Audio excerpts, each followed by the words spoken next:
That is parametric form, parametric form of straight line.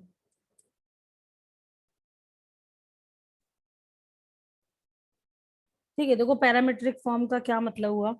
Suppose हमारे पास ये line है, ठीक है, और इस पर एक पॉइंट हमें x1 y1 गिवन है,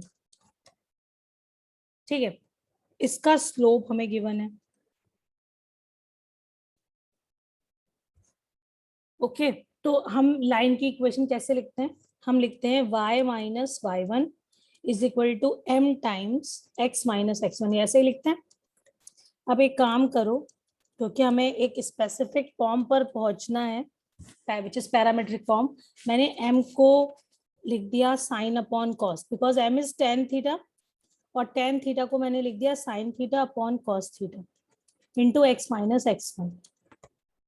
ओके, अब हम इसको ना रेशियो के फॉर्म में लिखेंगे। ठीक है, लाइन को we are writing here in form of ratio. कैसे लिख सकते हो? इस साइन थीटा को y माइनस वाई वन के नीचे लेके आ जाओ। ठीक है, तो देखो x माइनस एक्स वन के नीचे तो क्या आ गया? कॉस, और y माइनस वाई वन के नीचे आ गया साइन। ठीक है, और हमारी लाइन आ गई एक रेशियो के फॉर्म में, और उस रेशियो को मैंने बोल दिया स्मॉल आर। ठीक है, अब देखो यहां से हुआ क्या, जरा चेक करो।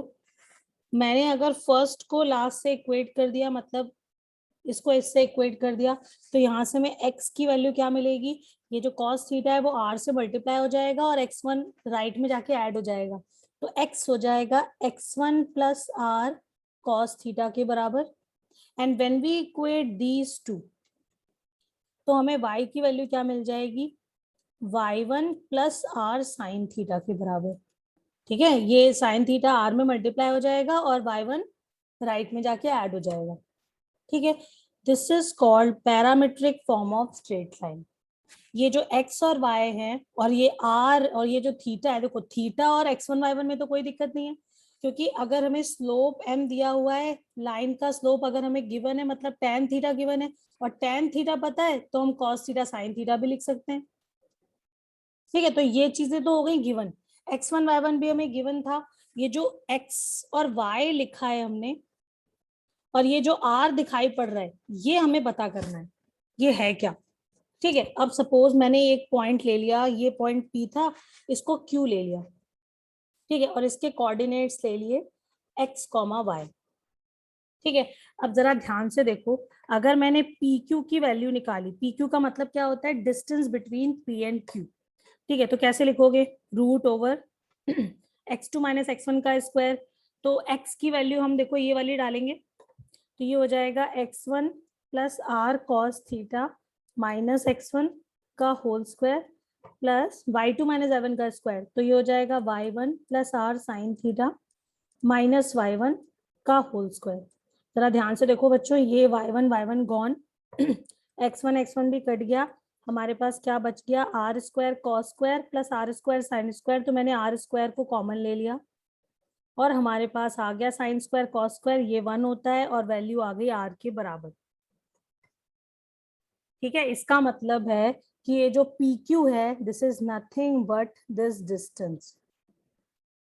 ठीक है, अच्छा एक चीज और देखो, यहाँ पे आर स्क्वायर और फिर रूट आ रहा है, इसका मतलब है कि हम जब रू स्क्वायर के ऊपर का रूट हटाते हैं तो मॉड लगा देते हैं। ठीक है, अब क्योंकि PQ लेंथ है, तो इसलिए हम इसको मॉड आर लिखेंगे, भाई पॉजिटिव होगी हमेशा।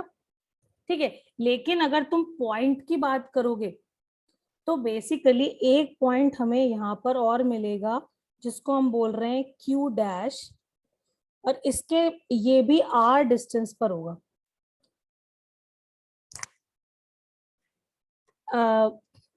एक बार फिर से समझते हैं। ठीक है, देखो हमने क्या निकाला अब तक, हमें एक point P on the line given था, जिसका स्लोप हमें गिवन है, लाइन का स्लोप हमें गिवन था। ठीक है, हम बेसिकली पैरामीट्रिक फॉर्म से क्या करने की कोशिश कर रहे हैं, हम एक पॉइंट ढूंढ रहे हैं which is at a distance r from the given point. और एट अ डिस्टेंस r तुम्हें एक नहीं, तुम्हें दो पॉइंट्स मिलेंगे, एक इसके ऊपर और एक इसके पीछे भी तो होगा। ठीक है, अगर हमें पॉइंट, ये वाला पॉइंट लिखना Q, तो हम कोऑर्डिनेट्स कैसे लिखेंगे? x इज इक्वल टू, यहाँ पे हो जाएगा x1 प्लस, ये x1 y1 है, x1 plus r cos theta comma y1 plus r sine theta, और एक पॉइंट हमें क्या मिल जाएगा, x1 minus r cos theta comma y1 minus r sine theta. This point is say q dash. अब तुम कहोगे हमने यहाँ पर तो x1 y1 ऐसे लिखा था, x1 plus r cos theta y1 plus r sine theta. अरे यार, अगर मान लो मैंने r को माइनस ले लिया, देखो लेंथ तो जो डिस्टेंस है वो तो कैप r का मॉड ही है, लेकिन अगर हमें पॉइंट की वैल्यू लिखनी है तो हमें दो पॉइंट्स मिलेंगे, एक बार प्लस r के साथ और एक बार माइनस r के साथ। ठीक है, कैसे, एक बार जरा चेक करना। मान लो मैंने x को लिख दिया x1 minus r cos theta और y को लिख दिया y1 minus r sine theta. ठीक है, और अब जरा फिर से पी क्यू डैश की वैल्यू लिखना। तो आप कैसे लिखोगे भाई, पी पॉइंट तो हमारा x1 y1 यही है, और इस बार जो क्यू डैश है उसके कोऑर्डिनेट्स मैंने इस फॉर्म में लिख लिए। ठीक है, तो कैसे लिखेंगे डिस्टेंस, ये हो जाएगा x2 माइनस x1। ठीक है, तो ये हो गया x1 minus x1 plus r cos theta का whole square plus y1 minus y1 plus r sine theta का। ठीक है, इसको मैंने x1 y1 कंसीडर किया हुआ है। मेरा मतलब है कि जब तुम फॉर्मूला लिखोगे तो किसी को भी पहले किसी को भी बाद में लिख सकते हो। ठीक है, ये तुम्हारे ऊपर है। यहाँ से देखो y1 गायब, x1 गायब, और ये r square cos square theta, ये भी r square sine square theta. इसका मतलब है ये डिस्टेंस भी क्या आ जाएगी, मॉड आर के बराबर। तो ये जो डिस्टेंस है पी क्यू डैश, ये भी किसके बराबर आ रही है, आर के बराबर। ठीक है, इसका मतलब हम आर की वैल्यू पॉजिटिव भी ले सकते हैं, नेगेटिव भी ले सकते हैं, और रीजन भी बिल्कुल क्लियर है कि अगर हमें ये गिवन पॉइंट से आर डिस्टेंस पर, उस लाइन पर आर डिस्टेंस पर एक पॉइंट ढूंढना है, तो आर डिस्टेंस पर पॉइंट आगे भी हो सकता है और पीछे भी हो सकता है, लेकिन कौन सा वाला कौन सा होगा वो हमें नहीं पता, वो हम according to our question decide करेंगे। बच्चों बात क्लियर हुई? Yes ma'am.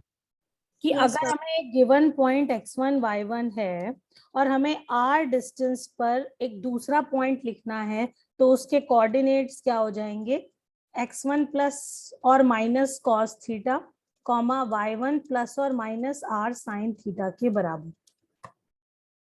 ठीक है, तो r डिस्टेंस पर हमें ये दो पॉइंट्स मिलेंगे। ठीक है, तो this is parametric form of straight line.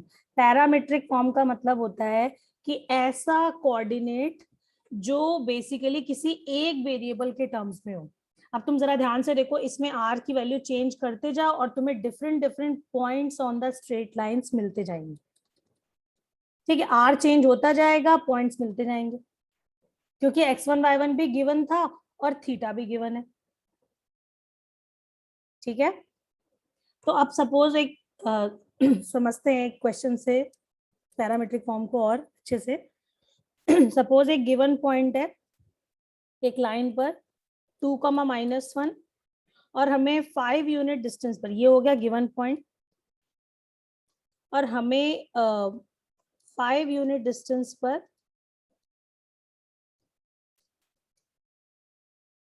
Points लिखने हैं। ठीक है, और उस लाइन का वो लाइन जो है, line making and line is making 120 angle with positive x axis. ठीक है, तो अब जरा देखते हैं कौन करके दिखाएगा। चलो इस एंगल को थोड़ा ठीक कर लेते हैं। अभी बिल्कुल straight forward question, that line is making angle 60 degree with positive x-axis and you have to find points on the line from this given point and from and at a distance 5 units. ठीक है, लिख के दिखाओ जल्दी से।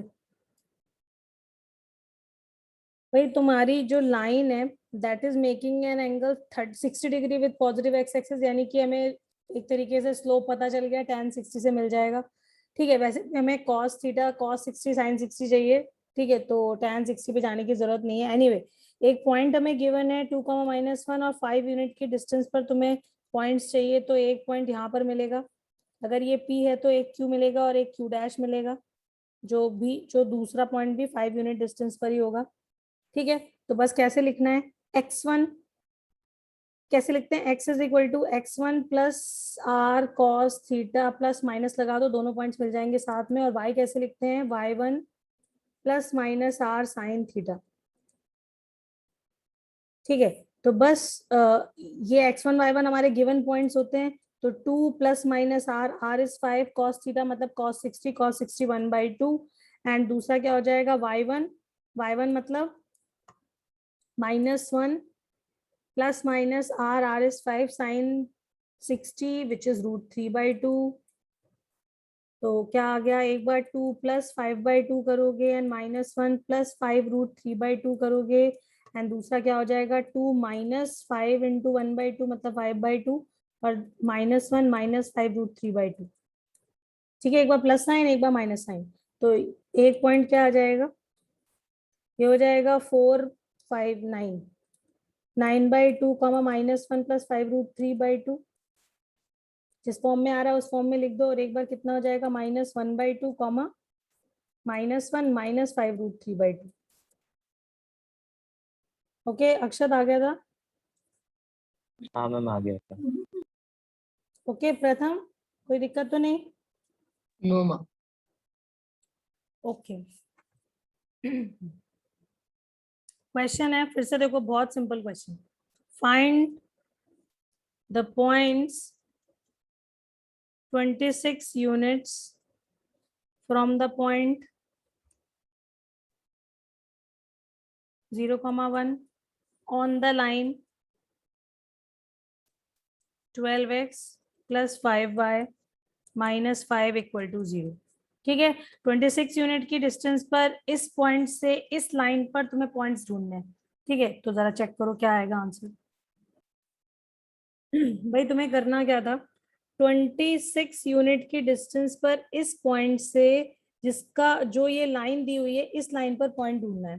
ठीक है, अब अगर लाइन गिवन है तो उसका स्लोप भी गिवन है, लेकिन हमें स्लोप किस फॉर्म में गिवन है, tan थीटा के फॉर्म में। -a/b से -12/5 आ गया।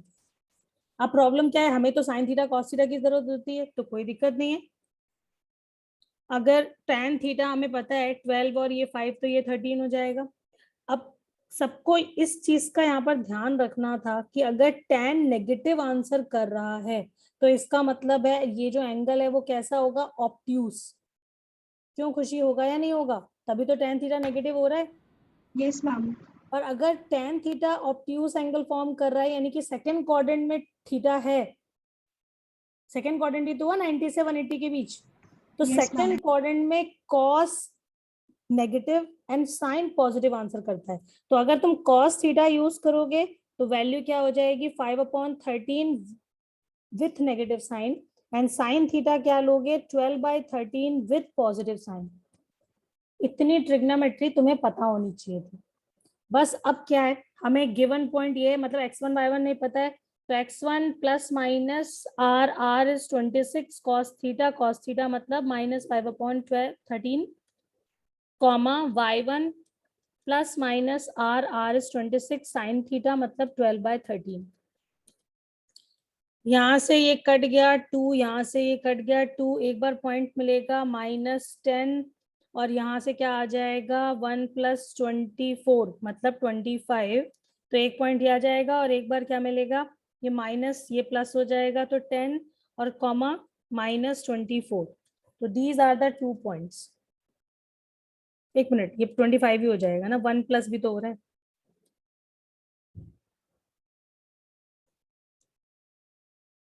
भाई तुम्हें इतना डायरेक्ट करने की जरूरत नहीं है अभी, जस्ट अभी तुमने सीखा है तो ऐसा कर सकते हो, अलग अलग कैलकुलेशंस करो, ठीक है, जिससे गलती ना हो। उसके बाद अपने आप धीरे धीरे स्पीड बढ़ जाती है। दीपांशु, सही है, समझ आ गया? मैम एक बार -23 आएगा ना? हाँ मैम -23 होगा। एक मिनट, हाँ मैम वो -25 अच्छा 1 माइनस हो गया, ओ सो सॉरी माय बैड। देख लिया मैंने, क्योंकि यहाँ पर हो जाएगा 1 - 24 है ना, तो दिस इज -23। Fine fine. ठीक है, तो अलग अलग से लिख लो, वो ज्यादा बेटर है। ओके, तो नेक्स्ट क्वेश्चन पे आते हैं, दिस वन। तो एक बार अभी से ट्राई करो, देखो कि क्या पूछा है। भाई तुम्हें एक पॉइंट ए दिया हुआ है, कोऑर्डिनेट्स 2,3। हमें क्या चाहिए, find the distance between this point on the line of gradient 3/4। यानी कि ये जो लाइन है जिस पर ये पॉइंट है उसका ग्रेडियंट, ग्रेडियंट मतलब स्लोप, देखो मैंने लिख रखा है 3/4 है tan थीटा की वैल्यू, ठीक है। And the point of intersection P of this line with the line, ये लाइन कौन सी हो गई, 5x + 7y + 40 = 0, ठीक है। ये पॉइंट ऑफ इंटरसेक्शन है, ये P है, ठीक है। तो देखो एक तरीका तो तुम्हारे पास क्या है कि तुम पहले ये लाइन लिख दो AP, क्योंकि तुम्हें स्लोप पता है, पॉइंट पता है, और फिर तुम इस लाइन के साथ इंटरसेक्शन के लिए सॉल्व कर दो और पॉइंट P निकल गया, ठीक है।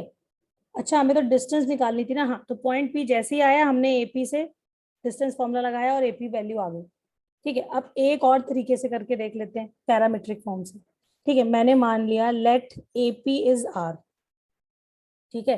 तो अगर R डिस्टेंस पर एक गिवन पॉइंट से जिसका स्लोप, जिस लाइन का स्लोप हमें पता है, हमें R डिस्टेंस पर एक पॉइंट लिखना है, तो कैसे लिखते हैं, हम पॉइंट को लिख सकते हैं x1 + r, r is r here, cos theta, ये 3 ये 4 तो ये 5, तो cos थीटा कितना हो जाएगा 4/5, ठीक है। और y1 + r sin थीटा कितना हो जाएगा 3/5, ठीक है। तो ये हो गए P के कोऑर्डिनेट्स।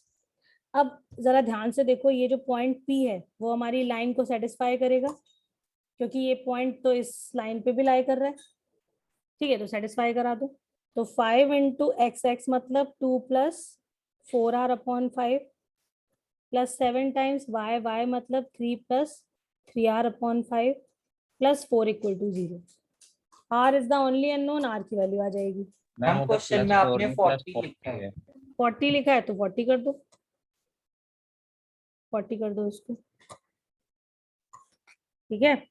तो बस r की वैल्यू आ जाएगी। अच्छा, एक चीज और देखो, r की वैल्यू यहाँ से नेगेटिव दिखाई पड़ रही है, क्योंकि इधर वाले सारे टर्म पॉजिटिव हैं। ये हो जाएगा 10 + 4r + 21 + 21r/5 + 40 = 0। तो ये सारे पॉजिटिव वैल्यूज हैं, राइट साइड में जाएंगे नेगेटिव हो जाएगी, नेगेटिव हो जाएंगे, ठीक है। तो r की वैल्यू नेगेटिव आएगी, बट क्योंकि हमें r डिस्टेंस चाहिए, तो r को तुम्हें पता है कैसे क्या आंसर करना है, मॉड लगा के, तो ये आंसर आ जाएगा। ओके, 355/41। मानव ऐसे कर रहे थे तुम, यस मैम।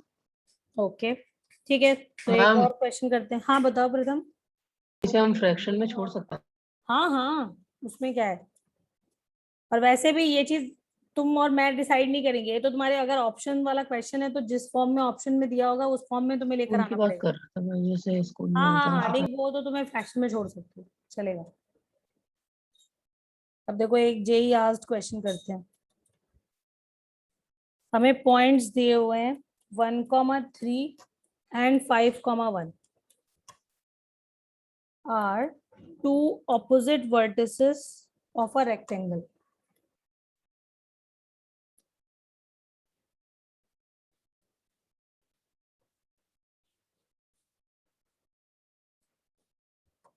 ठीक है, the other two vertices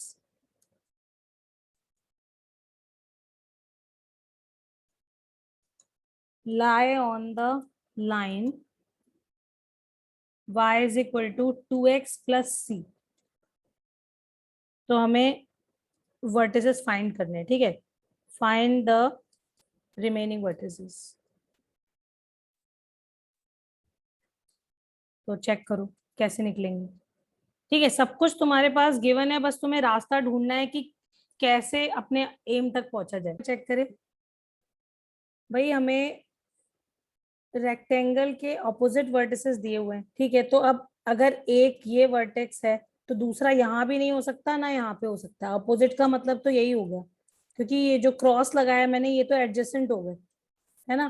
तो ये तो समझ में आ गया कि ये डायगोनली अपोजिट पॉइंट्स हो गए, नेम कर दिया।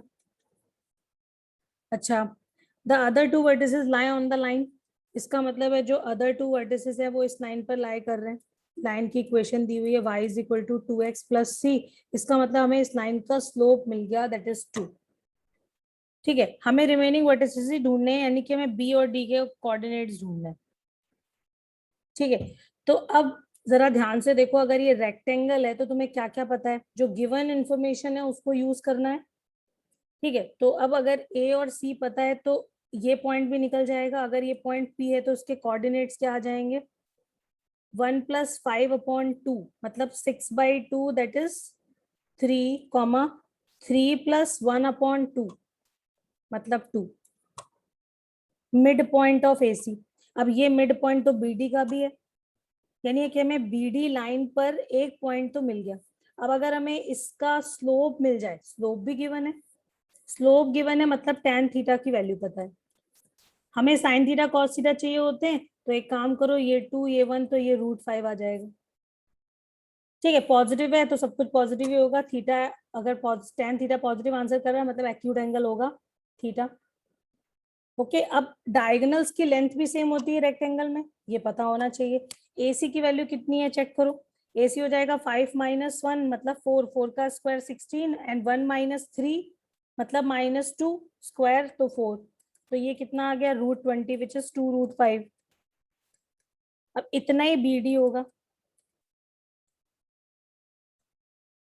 अगर ये पूरे बीडी की लेंथ है और हमें पता है पॉइंट पी डिवाइड करता है उसको 2 इक्वल हाफ्स में, इसका मतलब है ये √5 हो गया, ये भी √5 हो गया। तो बस अब तुम्हारा क्वेश्चन खत्म है, तुम्हें एक गिवन पॉइंट से √5 डिस्टेंस पर 2 पॉइंट ढूंढने हैं जिसका स्लोप तुम्हें पता है।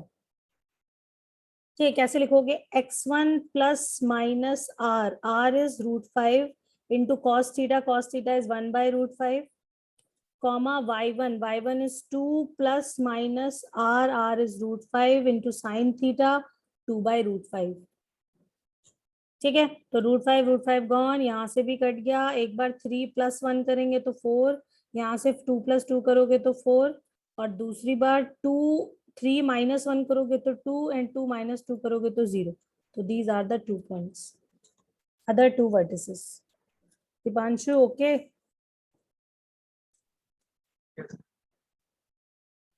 ठीक है, एक और क्वेश्चन ट्राई करो।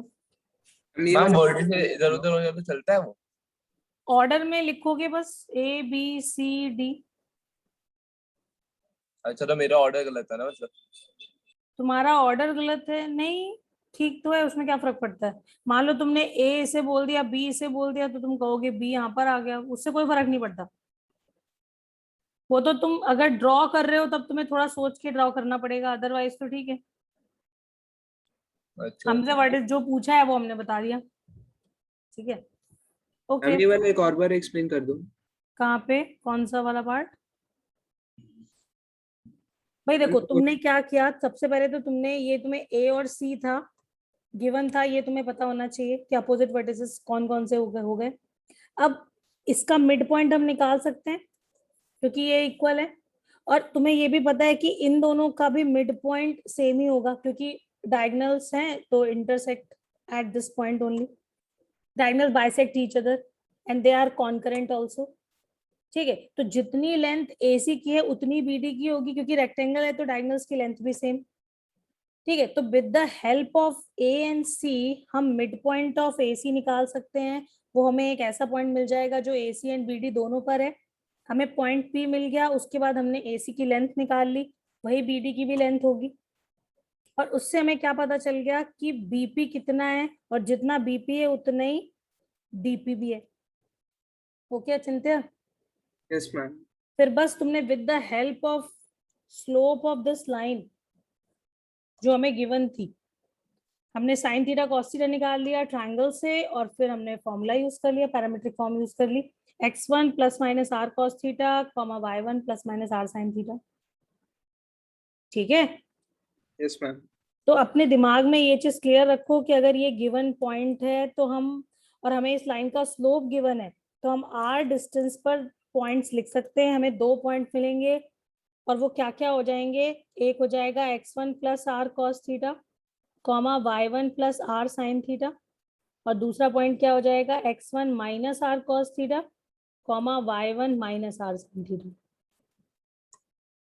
ठीक है, तो बस तुम्हारा दिमाग वहीं पे चलना चाहिए, जो चीज इन्होंने पूछी है तो तुम सोचो कि क्या गिवन है, कैसे निकलेगा और कैसे यूज करें गिवन इंफॉर्मेशन को। ठीक है, सब कुछ क्वेश्चन में गिवन होता है, बस वो हिडन फॉर्म में है, वो तुम्हें ढूंढना है और सही रास्ते को चूज करना है। ठीक है, आगे बढ़ते हैं। नेक्स्ट क्वेश्चन है,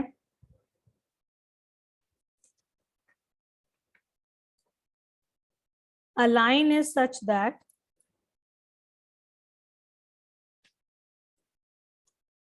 its segment between the lines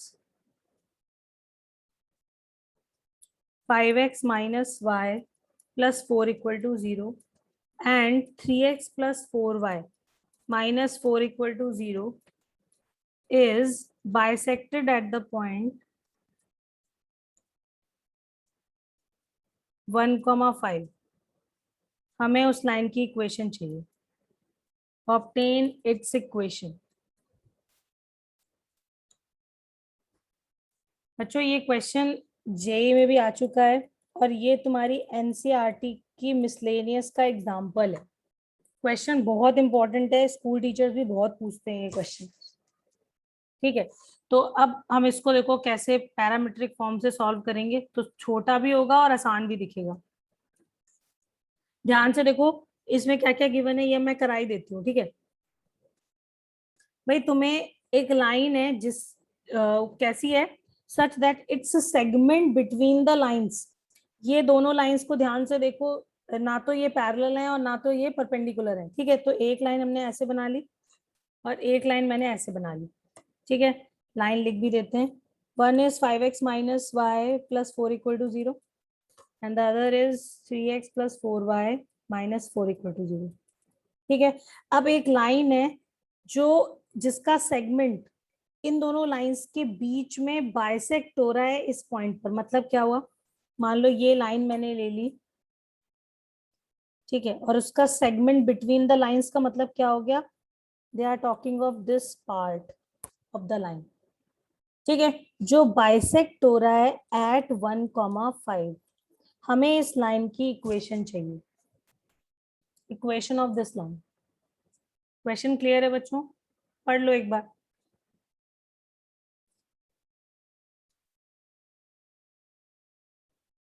खुशी होके, यस मैम, ये तो मैम एक्सरसाइज में था।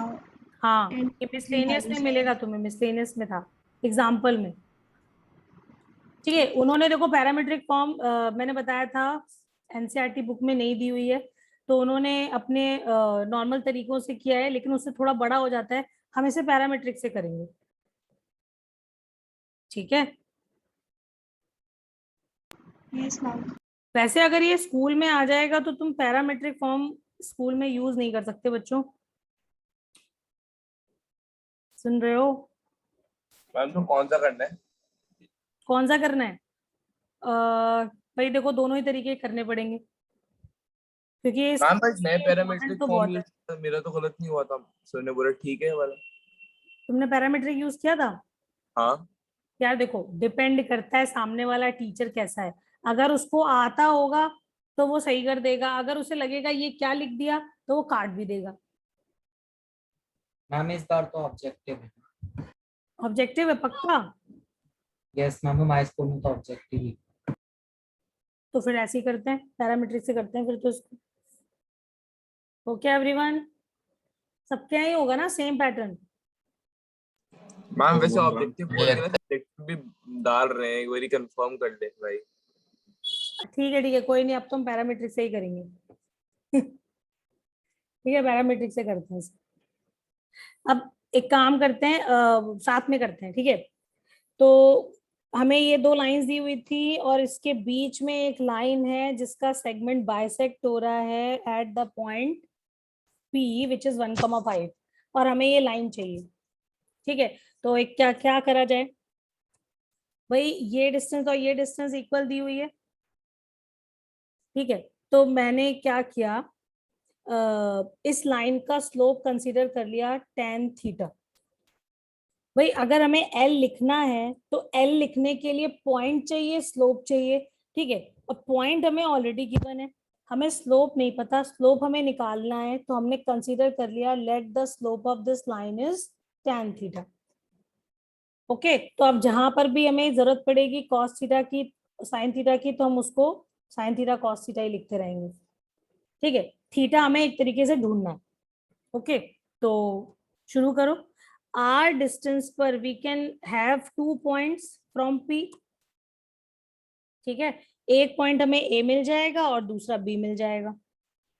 अगर मान लो मैंने ए के कोऑर्डिनेट्स लिखने हैं, और ए के कोऑर्डिनेट्स मैंने क्या लिख दिए, x1 मतलब 1 plus r cos theta, comma y1 मतलब 5 प्लस आर साइन थीटा। अगर ये ए के कोऑर्डिनेट्स हैं तो बी के कोऑर्डिनेट्स कैसे लिखेंगे, 1 minus r cos theta comma 5 minus r sine theta. देखो हमें tan थीटा से मतलब है, tan थीटा पूरी लाइन का कहीं पर भी लिखोगे तो कोई फर्क नहीं पड़ेगा, इसलिए किसी को ये कंफ्यूजन नहीं होना चाहिए कि हमने ए के लिए प्लस क्यों लगाया या बी के लिए माइनस क्यों लगाया, ठीक है। उससे कोई फर्क नहीं पड़ता, तुम्हारा जो tan थीटा है वो तो पूरी लाइन के लिए सेम ही है। ओके, तो किसी एक को ए किसी एक को बी ले सकते हो तुम, डोंट वरी कि कौन सा वाला कौन सा पॉइंट है, ठीक है। अच्छा देखो, अब अगर पॉइंट ए के कोऑर्डिनेट्स ये हैं तो इस लाइन को सेटिस्फाई करेगा ए, सेटिस्फाई करा देते हैं। क्या आ जाएगा, 5 टाइम्स, बच्चों कैलकुलेशन देखते रहना, ये हो जाएगा 1 प्लस आर कॉस थीटा, ठीक है, माइनस ऑफ वाई, वाई मतलब 5 plus r sine theta plus 4 equal to 0, ठीक है। यहाँ से आर की वैल्यू निकालनी है हमें। ओके, तो आर की वैल्यू देखो कैसे निकलेगी, ये हो जाएगा 5 यहाँ से आएगा, माइनस 5 यहाँ पे होगा, ठीक है, दोनों कट जाएंगे और 4 बच जाएगा कांस्टेंट में। ओके, साथ में 5 आर कॉस थीटा, ठीक है, minus r sine theta equal to 0। तो हमें अगर आर की वैल्यू चाहिए तो क्या आ जाएगी, ये हो जाएगा 4 upon sine theta minus 5 r cos theta, 5 cos theta. तो मैंने माइनस साइन एडजस्ट कर दिया है। ओके, अब दूसरी तरफ से निकाल लेते हैं, कैसे, बी इस लाइन पर लाई कर रहा है तो इसको सेटिस्फाई करेगा, तो यहाँ पे आ जाएगा 3 times 1 minus r cos theta plus 4 times 5 minus r sine theta minus 4 equal to 0, ठीक है। अब इसमें चेक करो, देखो कांस्टेंट क्या क्या है, यहाँ से 3 मिलेगा, यहाँ से 20 मिलेगा और यहाँ से -4, ठीक है। तो -1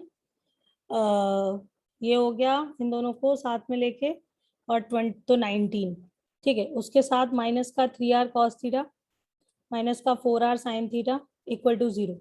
तो यहाँ से r की वैल्यू हमें क्या मिल जाएगी, it will B 19 upon 3 cos theta plus 4 sine theta. Okay, तो r की एक वैल्यू हमें ये मिल गई। अब r तो r ही है, दोनों में सेम है, डिस्टेंस थी ये तो, ठीक है। इसका मतलब we can equate them, equate कर देते हैं।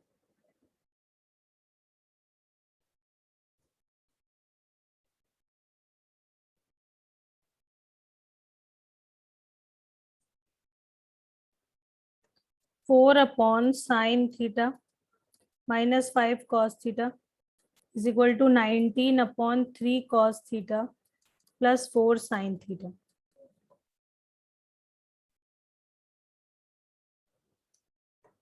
क्रॉस मल्टीप्लाई, तो क्या आ जाएगा, 12 cos theta 16 sine theta is equal to 19 sine theta minus 95 cos theta, ठीक है। कॉस थीटा को एक साइड करो, तो 12 ऐड करेंगे तो कितना हो जाएगा, 107 कॉस थीटा। इसको इधर करोगे तो क्या आ जाएगा, 3 साइन थीटा। और देखो यहाँ से हमें tan थीटा की वैल्यू मिल रही है बच्चों, जैसे ही इसको यहाँ पे और इसको यहाँ पे लेकर आओगे तो cos अपॉन साइन tan दे देगा, एंड 107 अपॉन 3 से हमें tan थीटा की वैल्यू मिल जाएगी। ओके, अब tan थीटा मिल गया, मतलब लाइन का स्लोप मिल गया भाई, लाइन का स्लोप मिल गया, और पॉइंट हमें ऑलरेडी गिवन है, तो लाइन ही तो लिखनी है, y minus y1 is m times x minus x1।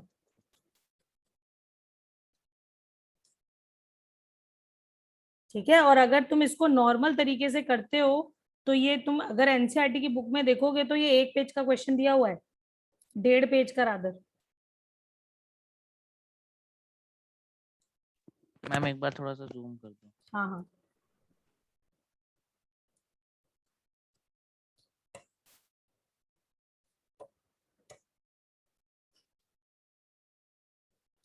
Family of lines.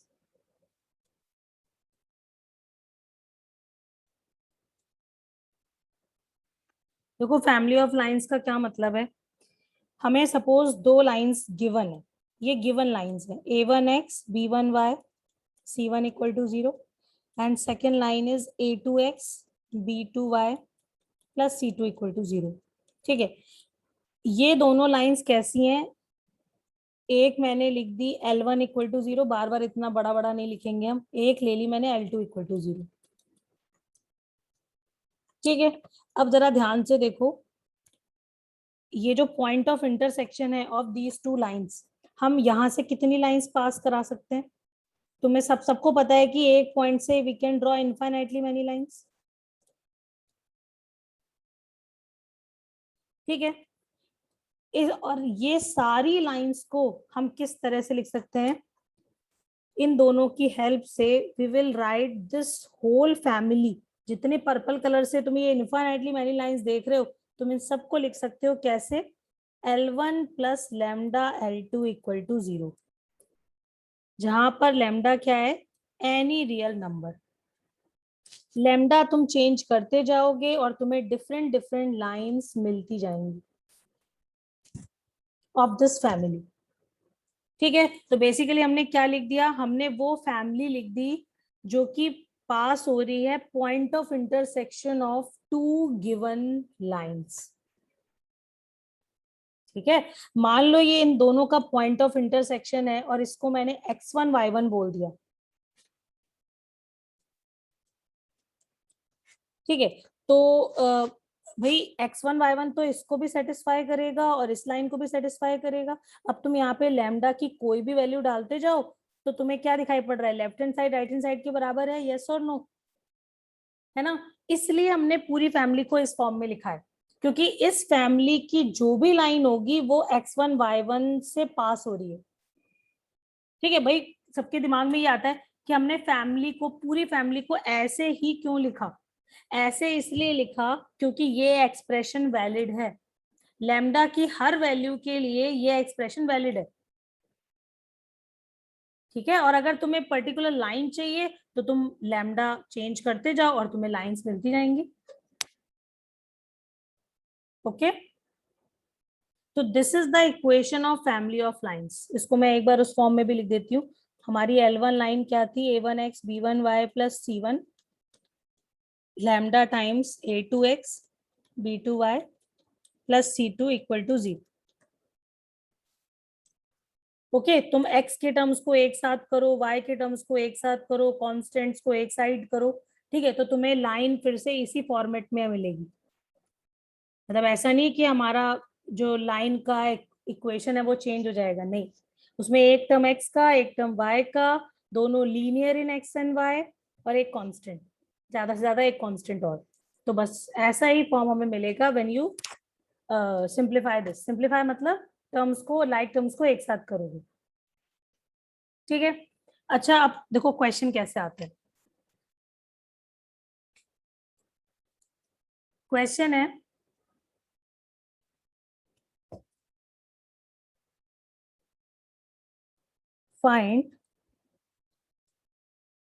find the straight line passing through point of intersection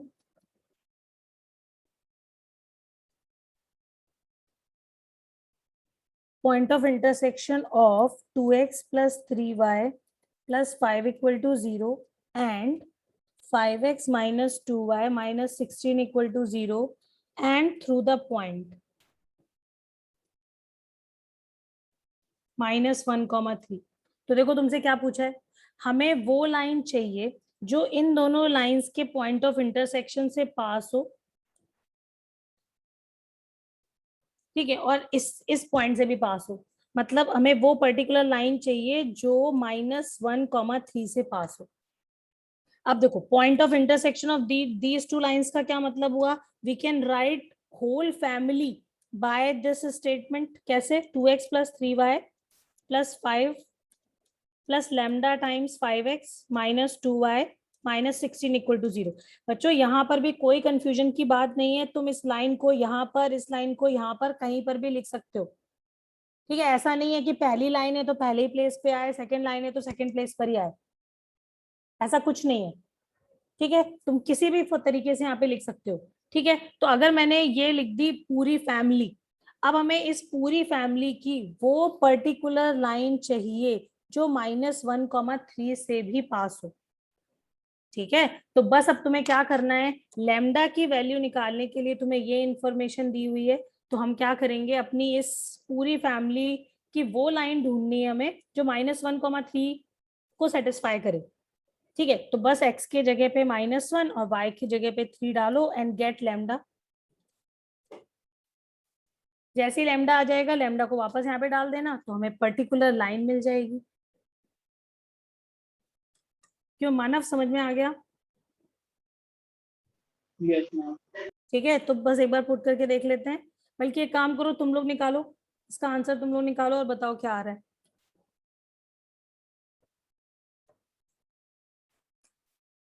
हमें वो पर्टिकुलर लाइन चाहिए जो इन दोनों लाइन के पॉइंट ऑफ इंटरसेक्शन से पास करे। फाइन, तो ये दो लाइंस बना दी, क्योंकि लाइन जो गिवन लाइंस हैं they are neither parallel nor perpendicular, ठीक है। तो हमने दो लाइंस बना दी, इंटरसेक्टिंग लाइंस, ठीक है। अब तुम्हें ये फैमिली मिल जाएगी, ये पूरी फैमिली को तुम लिख सकते हो कैसे, L1 + लैम्डा L2 = 0 से। हमें इस फैमिली की वो पर्टिकुलर लाइन चाहिए जो इस लाइन के, अब ये कौन सी लाइन है, ये लाइन तो इसके पैरेलल दी हुई है, मतलब सॉरी ये सेम ही लाइन दी, कोइंसिडेंट दी हुई है, पैरेलल भी क्या बोल रही हूँ, ये तो दोनों सेम लाइन है बच्चों, क्यों दिख रहा है सबको? तो इसका हाँ मतलब मैम, अगर उसी के वो, लिए पूछ रहा हाँ तो कोई बात नहीं, तो इसका मतलब क्या हुआ कि वो अगर L2 है, या L1 ले लेते हैं, चलो ये 5x - 3y - 1 = 0, तो L1 के परपेंडिकुलर हो और इसके पॉइंट ऑफ इंटरसेक्शन से पास हो, ये पर्टिकुलर हमें चाहिए। ओके अक्षत, हाँ मैम, अब करके बताता हूँ। ठीक है।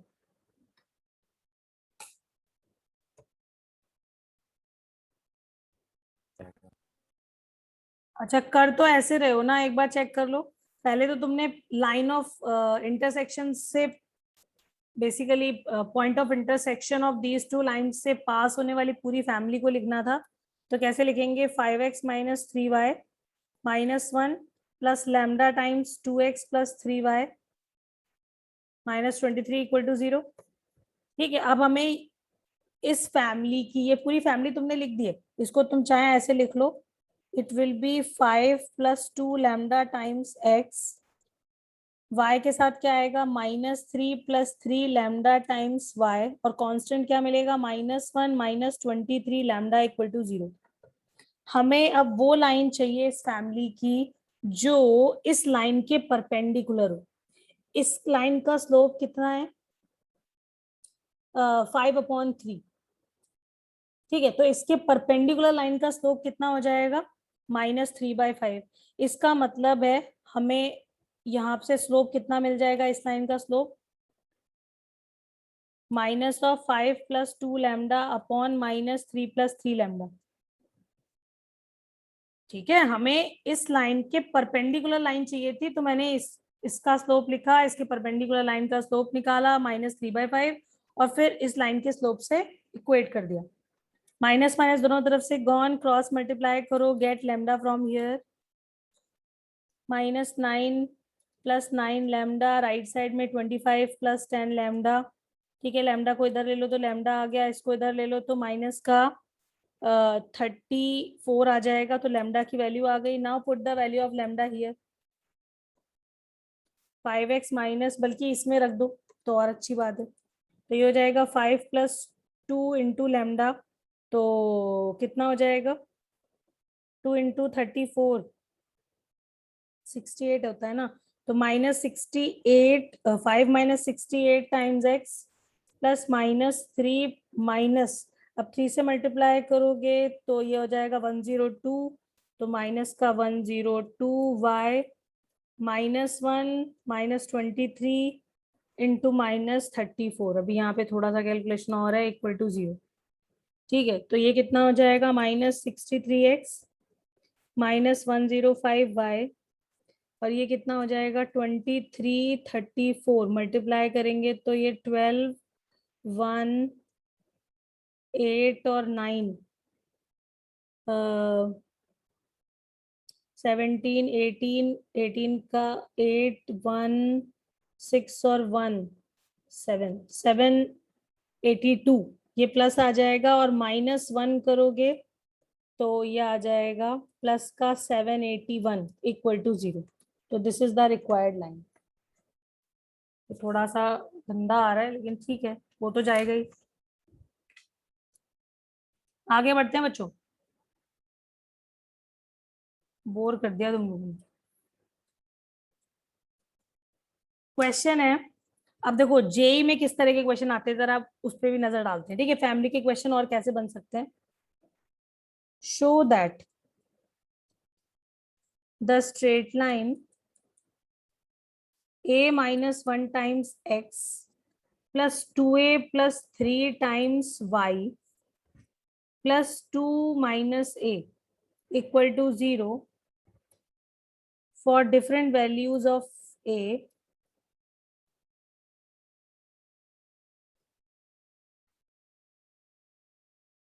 pass through a fixed point.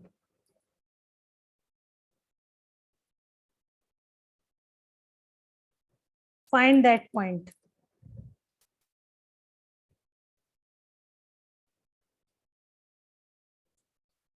ठीक है, तो पहले तो तुम्हें ये प्रूव करना है कि ये एक्सप्रेशन डिफरेंट वैल्यूज ऑफ ए के लिए किसी फिक्स पॉइंट से पास करता है, और फिर उसका कोऑर्डिनेट क्या होगा वो भी बताना है.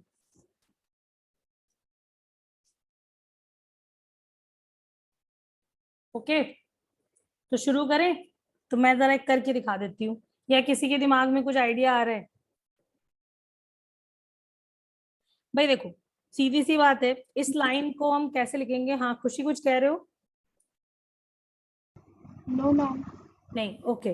देखो, अगर क्वेश्चन में कुछ इस तरह का लिखा हुआ है कि ये जो लाइन लिखी हुई है डिफरेंट वैल्यूज ऑफ ए के लिए ये किसी फिक्स पॉइंट से पास करती है, ठीक है, इसका मतलब है यहाँ पर फैमिली इन्वॉल्व है.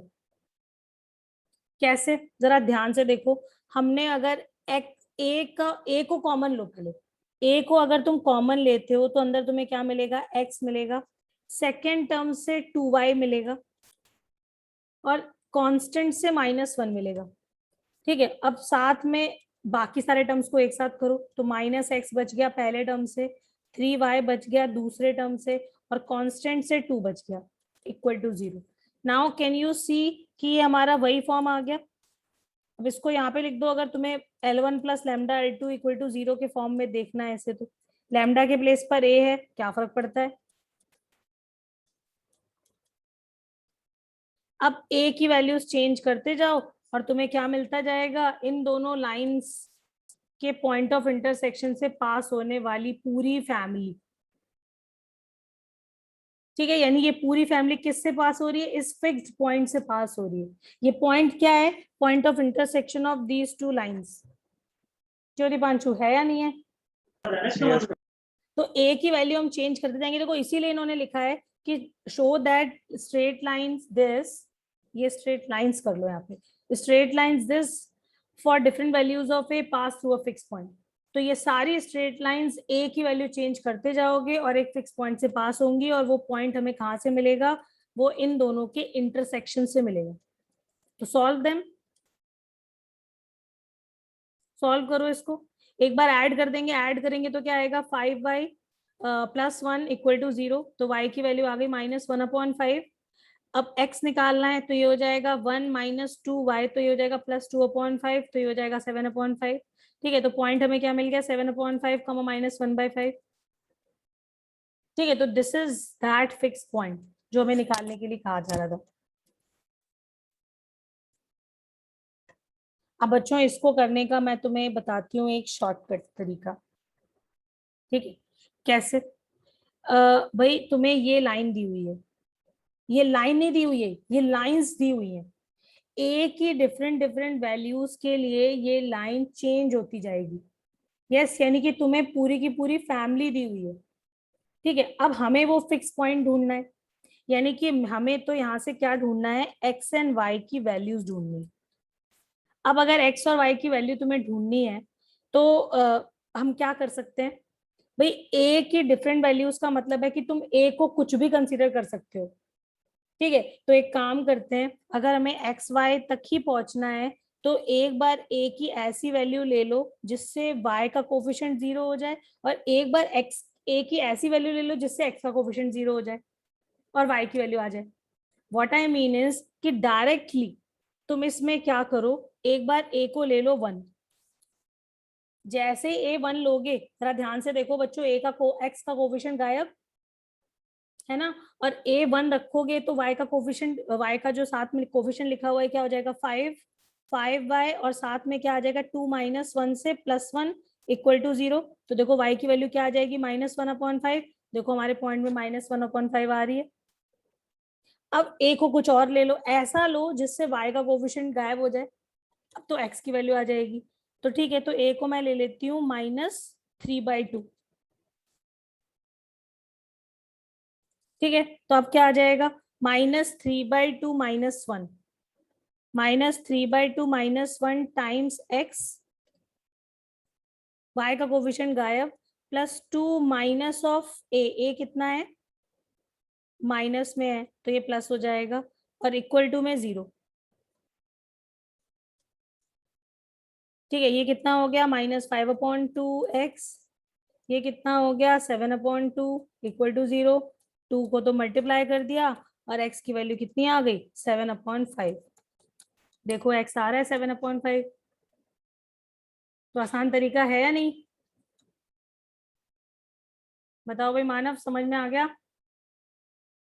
Yes, ma'am. सबको क्लियर है? निमय,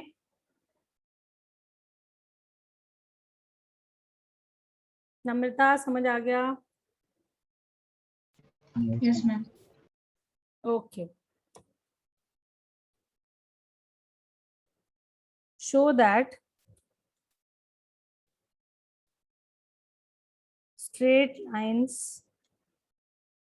x times a plus 2b plus y times a plus 3b is equal to a plus b for different values of a and b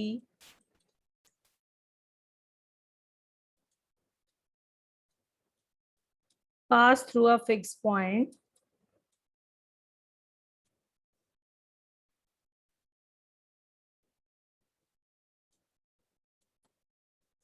ठीक है, and after that find that point also।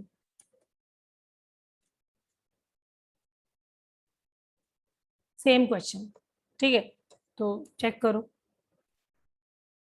भाई, देखो इसको हम separate करके तो सबने लिख लिया मेरे हिसाब से, यस और नो? तो अगर तुम a लिखोगे तो आ जाएगा x + y - 1, इसको भी इधर करके, और अगर b कॉमन लोगे तो 2x + 3y - 1 इक्वल टू 0। अब a से डिवाइड कर दो तो कांस्टेंट ही है, ये भी कांस्टेंट है, L1 + lambda L2 equal to 0 आ गया हमारे पास। ठीक है, और अगर फिक्स पॉइंट ढूंढना है तो इन दोनों को साथ में सॉल्व करना था। अब अगर शॉर्टकट तरीका देखना है, मान लो तुम्हें सिर्फ वो फिक्स पॉइंट पूछा जा रहा है, तो क्या करो भाई, ए और बी को हम कुछ भी चूज कर सकते हैं, तो ए को -b चूज कर लो, -2b।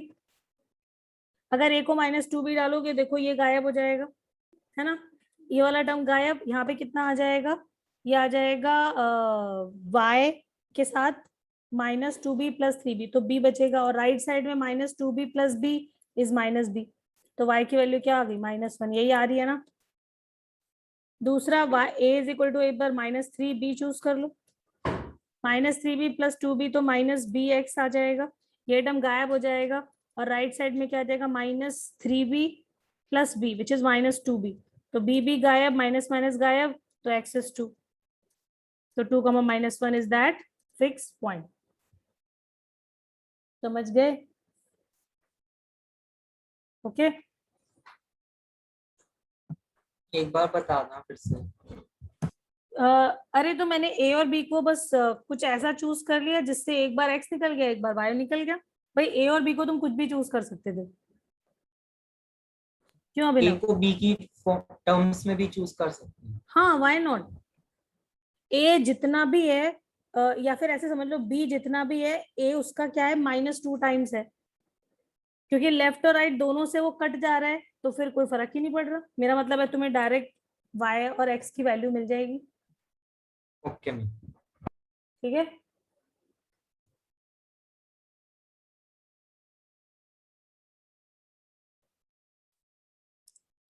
ओके तो आगे बढ़ते हैं।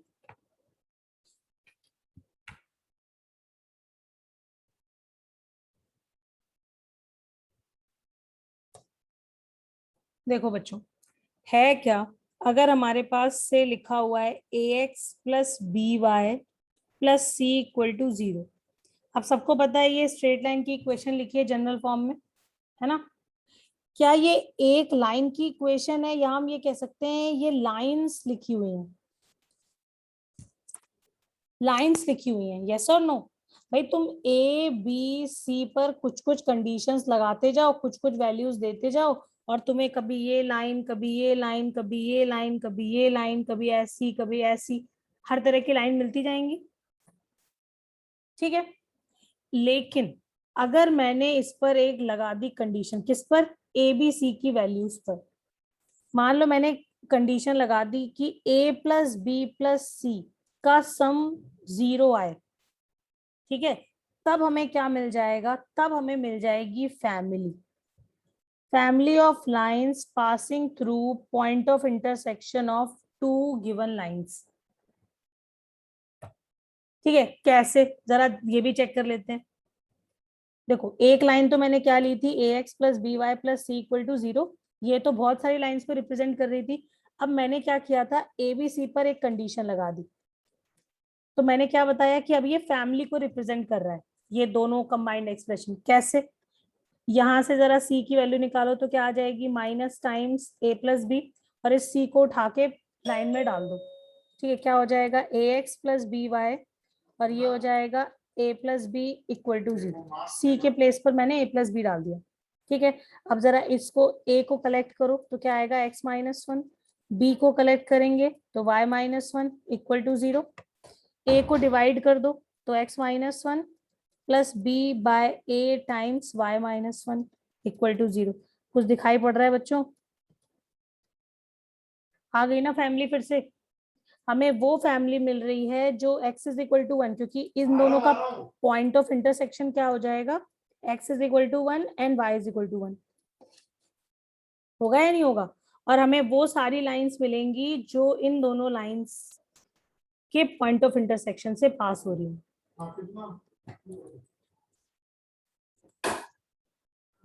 ठीक है, तो ax + by + c = 0 में अगर मैंने a b c पर कंडीशन लगा दी तो बेसिकली हमें क्या मिलने लग जाता है, फिर से फैमिली ऑफ लाइंस मिलने लग जाएंगी जो फिर से किसी फिक्स पॉइंट से पास हो रही है। ठीक है, 2 गिवन लाइंस के इंटरसेक्शन से। बात समझ में आ गई सबको? अब इसका भी एक शॉर्टकट है। क्या शॉर्टकट है, जरा देखना।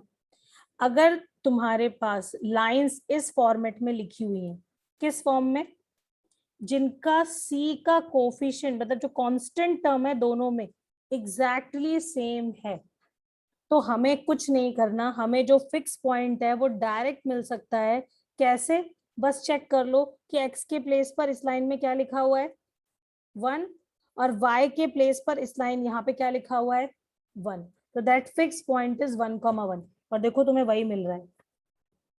व्हाट आई मीन इज कि अगर सपोज तुम्हारे पास एक लाइन लिखी हुई है से ax plus B Y plus C equal to 0 और ए बी सी पे कंडीशन है 2a plus 3b plus C equal to 0। ठीक है, तो अब तुम्हें ये तो पता चल गया कि इनको देखते ही क्या समझ में आ जाना चाहिए कि ये फैमिली ऑफ लाइंस की बात हो रही है। ठीक है, और किस फिक्स पॉइंट से तुम्हारी फैमिली पास होगी वो तुम डायरेक्ट लिख सकते हो। क्यों? क्योंकि हमारा सी जो है कांस्टेंट पार्ट दोनों में सेम है। तो बस हमें क्या करना है, x के प्लेस पर यहाँ पे क्या लिखा हुआ है 2, y के प्लेस पर यहाँ पे क्या लिखा हुआ है 3, यानी कि this is the fix point जहां से हमारी पूरी फैमिली पास हो रही है। बात समझ में आ गई सबको? तुम चाहो तो चेक करके देख सकते हो। ठीक है, अब देखो इसको एक नोट डाल के लिख लेते हैं क्योंकि इस पे स्ट्रेट फॉरवर्ड जेई में क्वेश्चन आता है, इसलिए ये पता होना चाहिए। Variable lines ax plus B Y plus C equal to 0 is concurrent. Concurrent का मतलब भी बच्चों वही होता है, एक ही पॉइंट से पास होना, है ना, सबको पता होगा ये। ठीक है, तो variable lines this is concurrent if we have al plus bm plus cn equal to 0 जहां पे lmn क्या है, आर फिक्स्ड कॉन्स्टेंट्स। ठीक है, और सबसे पहले तो मैंने लिख लिया n से डिवाइड करके l by N plus b के साथ आ जाएगा m by N plus c equal to 0। Okay, fix constant लिख दिया। ठीक है, तो अब मैंने इस लाइन को पहले मतलब ये जो कंडीशन दी हुई थी उसको इस फॉर्म में कन्वर्ट कर लिया। क्यों? क्योंकि आई वांट कांस्टेंट सेम। ठीक है, तो ये सारी लाइंस आर कॉन्करेंट हो जाएंगी at the point l by n comma m upon n पे। ओके,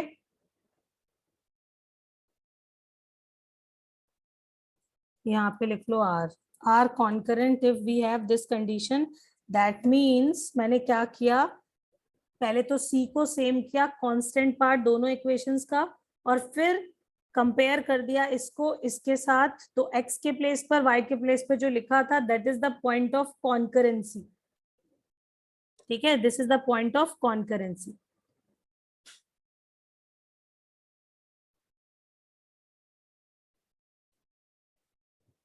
अक्षत ओके? हाँ भाई अक्षत बोलो। हाँ मैम आ गया। ठीक है, और अदरवाइज तुम लोग चेक करके भी देख सकते हो, तुम्हें पता है हाउ टू चेक कि ये पॉइंट ऑफ कॉन्करेंसी है या नहीं। ठीक है, अब देखो क्वेश्चन कैसे आया था जेई में। The set of lines ax plus by plus c equal to 0 where ABC are related by the relation 3a plus 2b plus 4c equal to 0 is concurrent at the point. They are asking that point. So just tell me which is that point.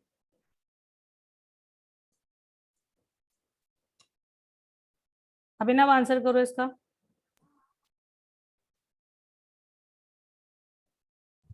3/4, 1। Correct, सबका आ गया 3/4 1/2।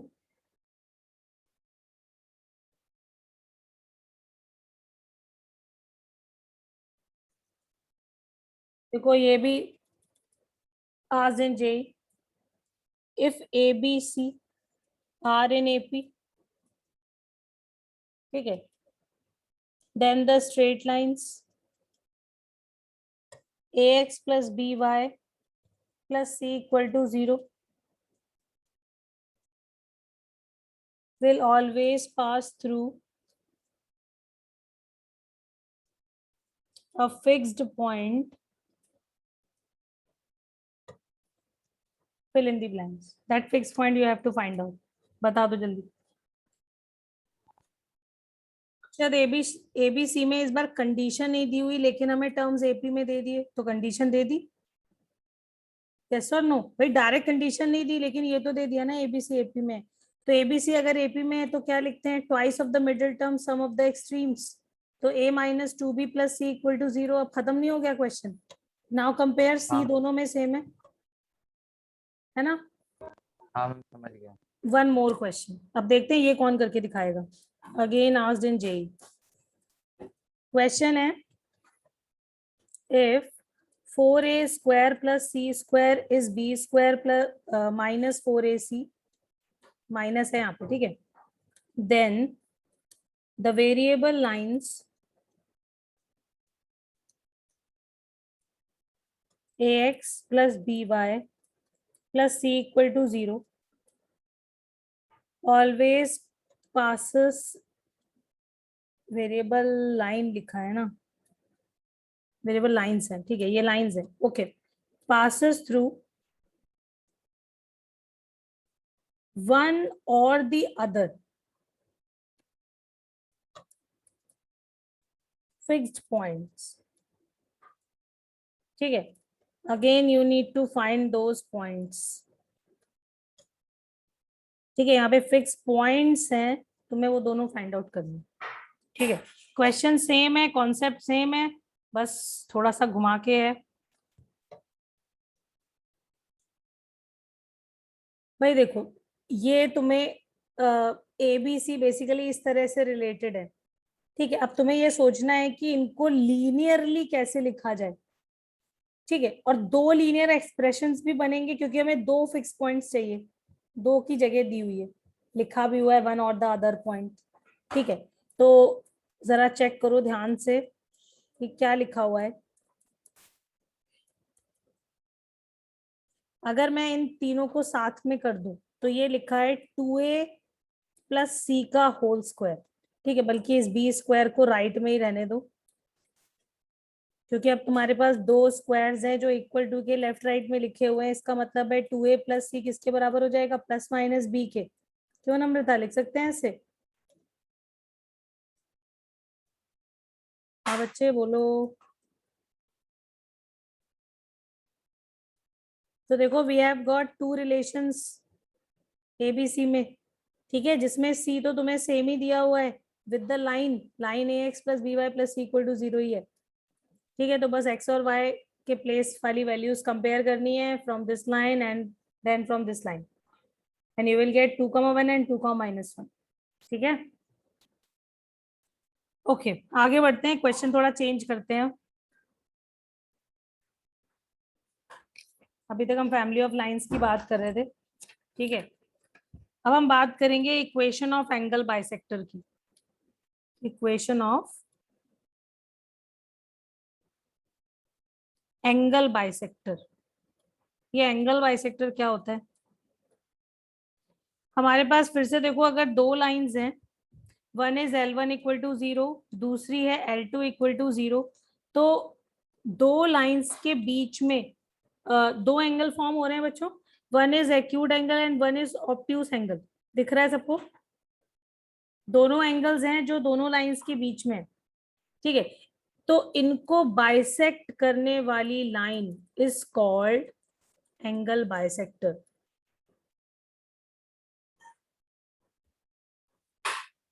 इसका मतलब है दो angles हैं तो दो को बाइसेक्ट करने वाली दो लाइंस मिलेंगी। तो अब क्योंकि एक्यूट एंगल को बाइसेक्ट अगर करने वाली लाइन B1 इक्वल टू 0 लिख दी, तो ये बेसिकली क्या हो जाएगा? Acute angle bisector. और अगर ऑब्ट्यूस एंगल को बाइसेक्ट करने वाली लाइन हमें निकालनी है या फिर लिखनी है, तो ये क्या हो जाएगा? ऑब्ट्यूस एंगल बाइसेक्टर, ठीक है। तो बेसिकली एंगल बाइसेक्टर में हमें दो लाइंस के बीच के एंगल को बाइसेक्ट करने वाली लाइन की जरूरत पड़ती है। अब कैसे निकाला जाए उसका भी रीजन समझते हैं, मतलब उसको समझते हैं कैसे निकालेंगे। अच्छा देखो, उसको निकालने से पहले एक चीज और देख लो, क्योंकि अब ये फिगर बना हुआ है साफ सा, यहाँ पे समझ लेते हैं। मान लो ये एंगल थीटा था, ठीक है, ये L1 और L2 के बीच का एक्यूट एंगल है, तो जो बचा हुआ एंगल है दिस वन, ये कितना हो जाएगा? 180 माइनस थीटा। चेक कर लो, क्योंकि स्ट्रेट एंगल था, कंप्लीट एंगल है ना, ठीक है। तो इसका मतलब है क्योंकि ये एंगल बाइसेक्टर है, उसने एंगल को बाइसेक्ट किया हुआ है, यानी कि इतना और इतना एंगल सेम है, और इसकी वैल्यू कितनी हो जाएगी, θ/2 θ/2, यस। और अगर मैंने इस एंगल को बाइसेक्ट करा, ये एंगल और ये एंगल मिल गया, ठीक है, ये दोनों फिर से सेम होंगे और वैल्यू कितनी होगी, 180 माइनस θ/2 के बराबर, दोनों की सेम, ठीक है। अब यहां से देखो मैं क्या एक्सप्लेन कर रही हूँ कि अगर हमें बाइसेक्टर्स के बीच का एंगल देखना है, B1 एंड B2 के बीच का एंगल, जरा चेक करो, 180 minus θ/2 plus θ/2 is the angle between bisectors, isn't it? क्यों बच्चों, ये एंगल और ये एंगल मैंने ऐड कर दिया तो हमें क्या मिल जाएगा, बाइसेक्टर्स के बीच का एंगल, दिस एंगल, ठीक है। और इस एंगल की तरह वैल्यू भी देख लो कितनी आ रही है, 180/2 इज 90 माइनस θ/2 प्लस θ/2, तो आंसर क्या आ रहा है, 90 डिग्री। इसका मतलब यहाँ से हमें एक रिजल्ट मिल रहा है विच इज वेरी इंपॉर्टेंट, मतलब अगर हमें एक बाइसेक्टर का स्लोप पता है तो दूसरे बाइसेक्टर का स्लोप हम फट से लिख सकते हैं। कैसे? बिकॉज अगर दोनों एंगल्स, दोनों बाइसेक्टर्स जो हैं वो कैसे हैं, एट 90 डिग्री। ये मैंने इन जनरल कोई भी दो लाइंस ली थी, उनके बीच के बाइसेक्टर्स के लिए एंगल लिखा, और इसका मतलब है ये हर बार ट्रू रहेगा, मतलब दिस इज द रिजल्ट, ठीक है, कि एंगल बाइसेक्टर्स जो होते हैं वो कैसे होते हैं, परपेंडिकुलर, ओके। तो ये याद रखना, यहाँ पे लिख देती हूँ, angle bisectors are always perpendicular, ठीक है। अब जरा चेक करते हैं ये निकलेंगे कैसे। फिर से देखो मैंने लाइंस ले ली, एक लाइन ले ली से a1x plus b1y plus c1 equal to 0, दूसरी लाइन ले ली a2x b2y c2 equal to 0, ठीक है। और हमें क्या लिखना है, एंगल बाइसेक्टर्स की इक्वेशन, ठीक है। बच्चों देखो अभी हमने लोकस प्रॉब्लम्स पढ़ी नहीं है, लोकस के बारे में पढ़ा नहीं है, लेकिन यहाँ पर हम लोकस वर्ड यूज करने वाले हैं, तो इसलिए तुम्हें थोड़ा बहुत पता होना चाहिए। एक्चुअली में जो लोकस है, लोकस का मतलब होता है मूविंग पॉइंट का पाथ। लोकस का क्या मतलब होता है, path of a moving point. भाई अगर कोई पॉइंट मूव कर रहा है, ठीक है, तो सीधी सी बात है वो किसी पर्टिकुलर पाथ को भी तो फॉलो कर रहा होगा, ठीक है। तो अभी हम स्ट्रेट लाइन में आगे एक कॉन्सेप्ट पढ़ेंगे, लोकस प्रॉब्लम्स डिस्कस करेंगे, ठीक है। तो लेकिन अभी मेरे को यहाँ पर जो बाइसेक्टर को निकालना है, वहां पे मेरे को यहाँ पे लोकस वर्ड यूज करना है, इसलिए मैं तुम्हें बता रही हूँ, ठीक है।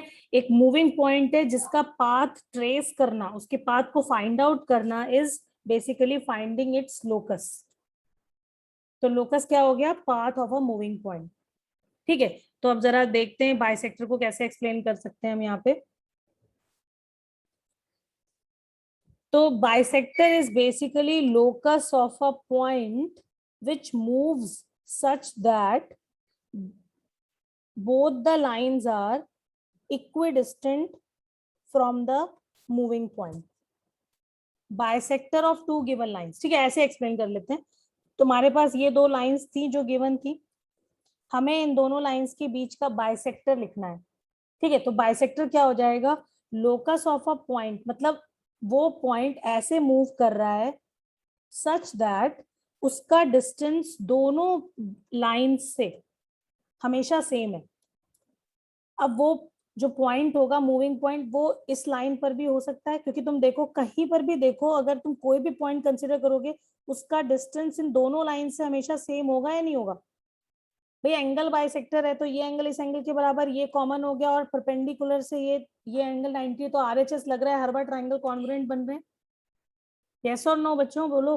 और वो पॉइंट यहाँ पर भी हो सकता है, क्योंकि इस लाइन पर भी तुम देखोगे तो कोई भी पॉइंट कंसीडर कर लो, इन दोनों लाइन से अगर डिस्टेंस देखोगे तो वो कैसा होगा, हमेशा इक्वल।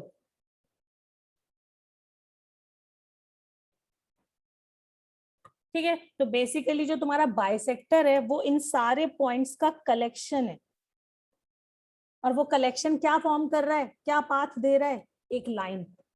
तो लाइन ऐसी भी हो सकती है और लाइन ऐसी भी हो सकती है, मतलब दो परपेंडिकुलर लाइंस दे रहा है तुम्हें। Got it everyone? लोग बाइसेक्टर समझ में आया, क्या मीनिंग हुआ बाइसेक्टर का? Yes ma'am. ठीक है, अच्छा अब हमें इस बाइसेक्टर की इक्वेशन निकालनी है। ठीक है, तो देखो हम क्या करेंगे, एक पॉइंट कंसीडर कर लेते हैं, ये जो मूविंग पॉइंट है, एक काम करो बच्चों, इसको x, y ले लो, जिससे तुम्हारे पास ज्यादा काम करने के लिए नहीं बचेगा, मतलब एक स्टेप हमारा कम हो जाएगा। मैंने उस मूविंग पॉइंट को x, y कंसीडर कर लिया। ठीक है, अब अकॉर्डिंग टू अवर डेफिनेशन ये पॉइंट इस लाइन से और इस लाइन से सेम डिस्टेंस पर है, तो अगर ये पॉइंट P है और ये पॉइंट Q है, तो व्हाट वी हैव इज, और इस पॉइंट को मैंने से R बोल दिया, तो जो RP होगा वो RQ के बराबर होगा।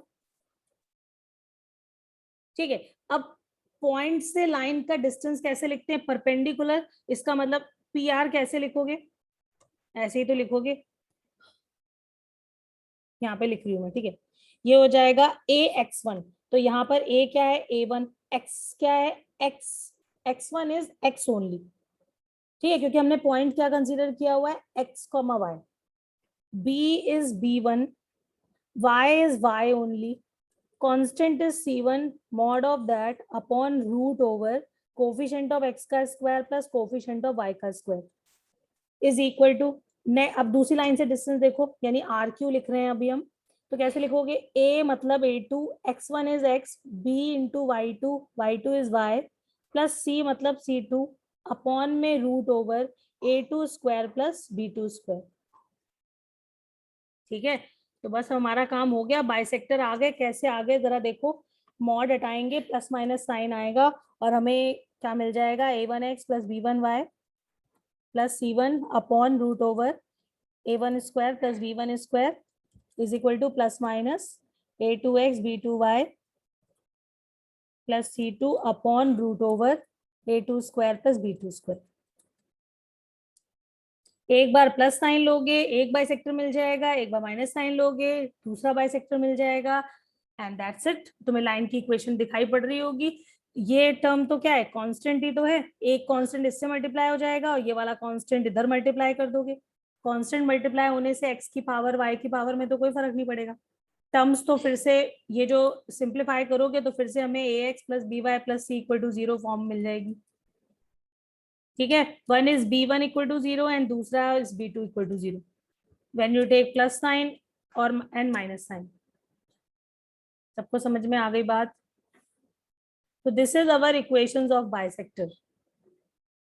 ठीक है, तो अभी हमने बाइसेक्टर लिखना तो सीख लिया, लेकिन अभी हमें ये नहीं पता कि कौन सा बाइसेक्टर कौन से साइन से मिलेगा। ठीक है, तो एक काम करते हैं, पहले तो एक बार जरा बाइसेक्टर की प्रैक्टिस कर लेते हैं एक क्वेश्चन से, उसके बाद ये भी ढूंढ लेंगे कि कौन सा बाइसेक्टर किसको रिप्रेजेंट कर रहा है। तो एक सिंपल सा क्वेश्चन कर लेते हैं।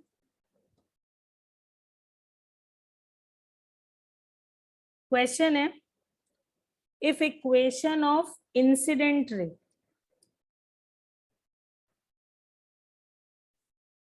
एंड रिफ्लेक्टेड रे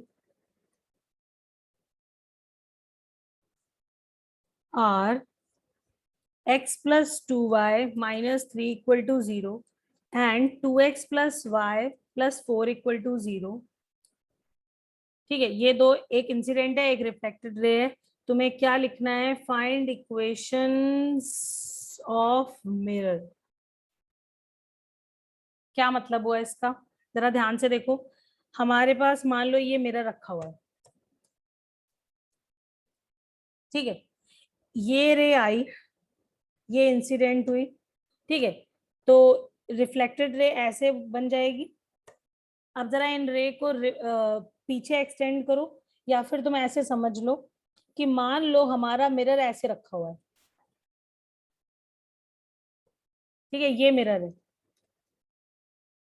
तो रे अगर ऐसे आती है तो ऐसे भी तो रिफ्लेक्ट हो सकती है, और एक्चुअली में वो लाइन सेम ही है। तुम देखो इसी लाइन को तो मैंने पीछे बढ़ा दिया, दिख रहा है बच्चों? तो बेसिकली जो हमारे मिरर्स हैं वो एक नहीं है, वो दो हैं, एक ये और एक ये।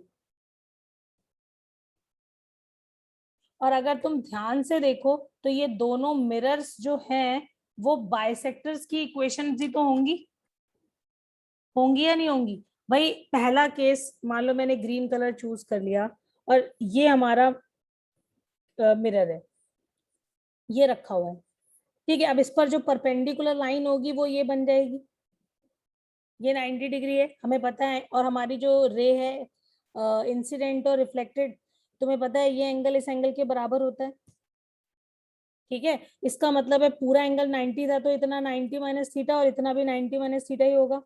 तो तुम चेक कर लो, जो ये वाली लाइन है जिसपे मैं अभी ये चला रही हूँ पेन अपना, तो ये कैसे बिहेव कर रहा है? एंगल बाइसेक्टर का काम नहीं कर रहा, एंगल को बाइसेक्ट ही तो कर रही है ये लाइन, ठीक है। और बाकी जो दूसरी लाइन है, मान लो हमने अब मिरर को कैसे रख दिया, मिरर हमारा अब हो गया इस पोजीशन पे। अब कलर चेंज कर लेते हैं, ऑरेंज, ये रहा मिरर।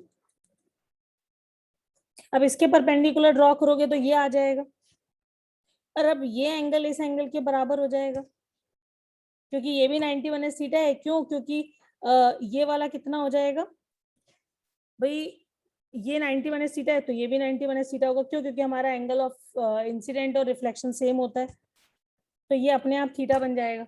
तो ये भी थीटा होगा और ये 90 माइनस थीटा होगा। तो बेसिकली तुम्हें दिख रहा है बच्चों कि हमें बेस क्या निकालना है, बाइसेक्टर्स ही तो ढूंढने हैं, एक ये और एक ये। तो अब हमें अगर लाइंस गिवन है तो हम बाइसेक्टर कैसे ढूंढेंगे, कैसे लिखते हैं बाइसेक्टर्स? ये दो लाइंस थी, हमें बाइसेक्टर लिखने हैं तो कैसे लिखेंगे? हम लिखेंगे x plus 2y minus 3 upon root over a square plus B square, ठीक है। मॉड लगा लेते हैं, a square plus B square मतलब 1 प्लस 4, 1 स्क्वायर प्लस 2 का स्क्वायर, ठीक है। राइट साइड में क्या आ जाएगा, 2x plus Y plus 4 upon में रूट ओवर 4 प्लस 1, ठीक है। क्योंकि हमारा जो एक्स वाई है वो सेम है और वहां से हमने परपेंडिकुलर डिस्टेंसेस को इक्वेट कर दिया। मॉड हटेगा, प्लस माइनस साइन आएगा, 2x प्लस वाई प्लस 4 और अपॉन में क्या हो जाएगा, रूट 5। ये कैंसिल हो गया। अब x को एक साथ, y को एक साथ और कांस्टेंट को एक साथ करो और take plus sign first. Plus sign एक साथ लोगे तो माइनस एक्स बन जाएगा, प्लस का y है तो इधर आके प्लस का y बन जाएगा, माइनस 3 है इधर का प्लस 4 है, माइनस 4 से minus 7 equal to 0। This is one of the bisectors. और दूसरा माइनस साइन से इक्वेट कर लेते हैं एक बार, तो ये माइनस 2x राइट में आके 3x दे देगा, माइनस 5 इधर आके प्लस का 3y दे देगा और माइनस 4 इधर आके माइनस 7 इक्वल टू 0। तो these are the two bisectors. तो ये हमारे पास क्या आ जाएंगी, मिरर की इक्वेशंस। अच्छा बच्चों ये मैंने गलत लिख दिया, माइनस 4 है ना तो इधर आएगा तो प्लस 4 हो जाएगा, तो ये आ जाएगा प्लस का 1, ठीक है। तो these are the two bisectors, mirrors. सबको बात समझ में आ गई है? Yes, ma'am. ठीक है, ओके। अच्छा ये नोट कर लो, फिर आगे बढ़ते हैं। कोई डाउट हो तो बता दो।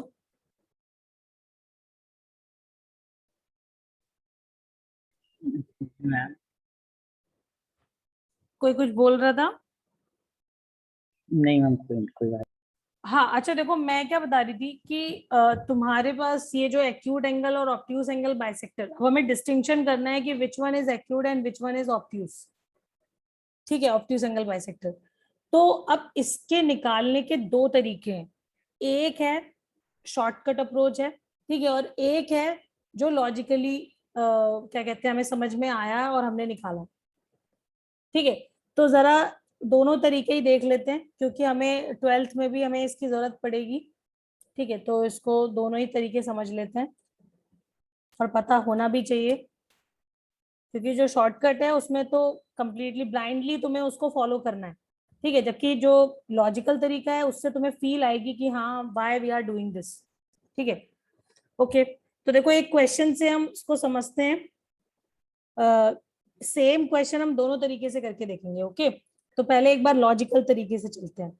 हमें से लाइंस दी हुई हैं 4x plus 3y minus 6 is equal to 0, और दूसरी लाइन दी हुई है 5x plus 12y and plus 9 equal to 0, okay. और हमें क्या ढूंढना है, हमें ढूंढना है acute angle bisector as well as obtuse angle bisector, ठीक है। Find acute and obtuse angle bisectors, ठीक है। वैसे तो एक चीज देखो और भी समझ में आ रही है, अगर एक बाइसेक्टर तुम पता कर लो कि ये एक्यूट है या ये पर्टिकुलर ऑब्ट्यूज है, तो दूसरा वाला डेफिनेटली दूसरा ही बाइसेक्टर होगा, है ना। ठीक है, तो एनीवे हम यही अप्रोच रखेंगे, केवल एक को फोकस करके काम करेंगे तो दूसरा वाला अपने आप द अदर बाइसेक्टर मिल जाएगा, ठीक है। अब तरीका क्या है वो समझते हैं। मैंने ये 2 लाइंस ले ली, लाइंस चेक कर ली ना, तो ये लाइंस पैरेलल है ना परपेंडिकुलर है। तो एक लाइन हमारी है 4x plus 3y minus 6 is equal to 0 and the other one is 5x plus 12y plus 9 equal to 0, ठीक है, ओके।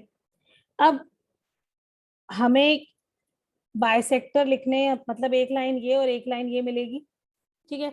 एक बार लिख लेते हैं पहले, 4x plus 3y minus 6 upon में क्या आएगा, 5 आएगा यहाँ पे, root over 4 square plus 3 square से मॉड हटा दिया, प्लस माइनस साइन आ गया, राइट साइड में 5x plus 12y plus 9 upon 13 आ जाएगा, ठीक है।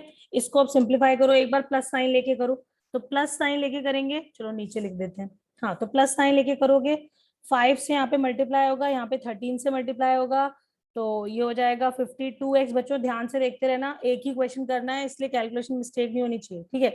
तो 13 मल्टीप्लाई हो रहा है लेफ्ट साइड में, तो 52x plus 39y 78, right side में प्लस साइन है तो ये 25x 60y 45, ठीक है।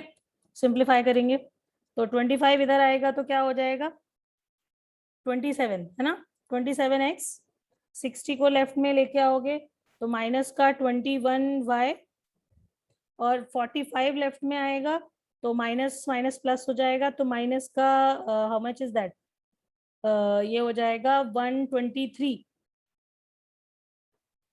अक्षर चेक करोगे तुम, गलती हुई तो तुम्हारी पिटाई, मैंने ऐसा किया। ऐसा ही है बस, मैंने कह दिया ठीक है। तो देखो इसको 3 से डिवाइड कर लेते हैं, तो ये आ जाएगा 9x माइनस 7y, तो थोड़ा अलर्ट रहना, minus 41 equal to 0। This is one of the bisectors. अब सेकंड पे आते हैं, तो ये अभी बेसिकली पूरा एक्सप्रेशन माइनस साइन में आ जाएगा, हम सब कुछ लेफ्ट में लाएंगे, तो 52 25 ऐड होंगे तो 77x आएगा। बच्चों डायरेक्ट लिख रही हूँ मैं, 60 माइनस 60 ओके लेफ्ट में आएगा तो कितना दे देगा, कितना होएगा 39 माइनस 60, ये हो जाएगा 21, है ना। मैम ऐड नहीं होगा इसमें। 10 होगा। एक मिनट, मैम आपने माइनस तो पहले ही कर दिया ना। अच्छा अच्छा अच्छा अच्छा, ठीक है ठीक है ठीक है ठीक है, ओके ओके ना, हाँ ऐड हो जाएगा, ठीक है ठीक है। तो प्लस का आ जाएगा 99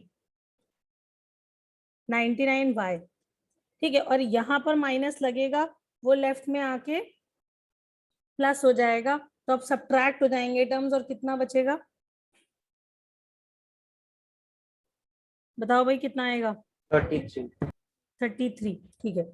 तो माइनस का 33 इक्वल टू 0, ठीक है। तो ये हो गया 7x plus 9y minus 3 equal to 0। तो one bisector is this and the other one is this. अब हमें चेक करना है कि कौन सा वाला कौन सा है, ठीक है। तो हम क्या करेंगे, किसी एक को एक बाइसेक्टर कंसीडर कर लो, विदाउट थिंकिंग मच, तुम किसी एक को कोई एक बाइसेक्टर कंसीडर कर लो, ठीक है।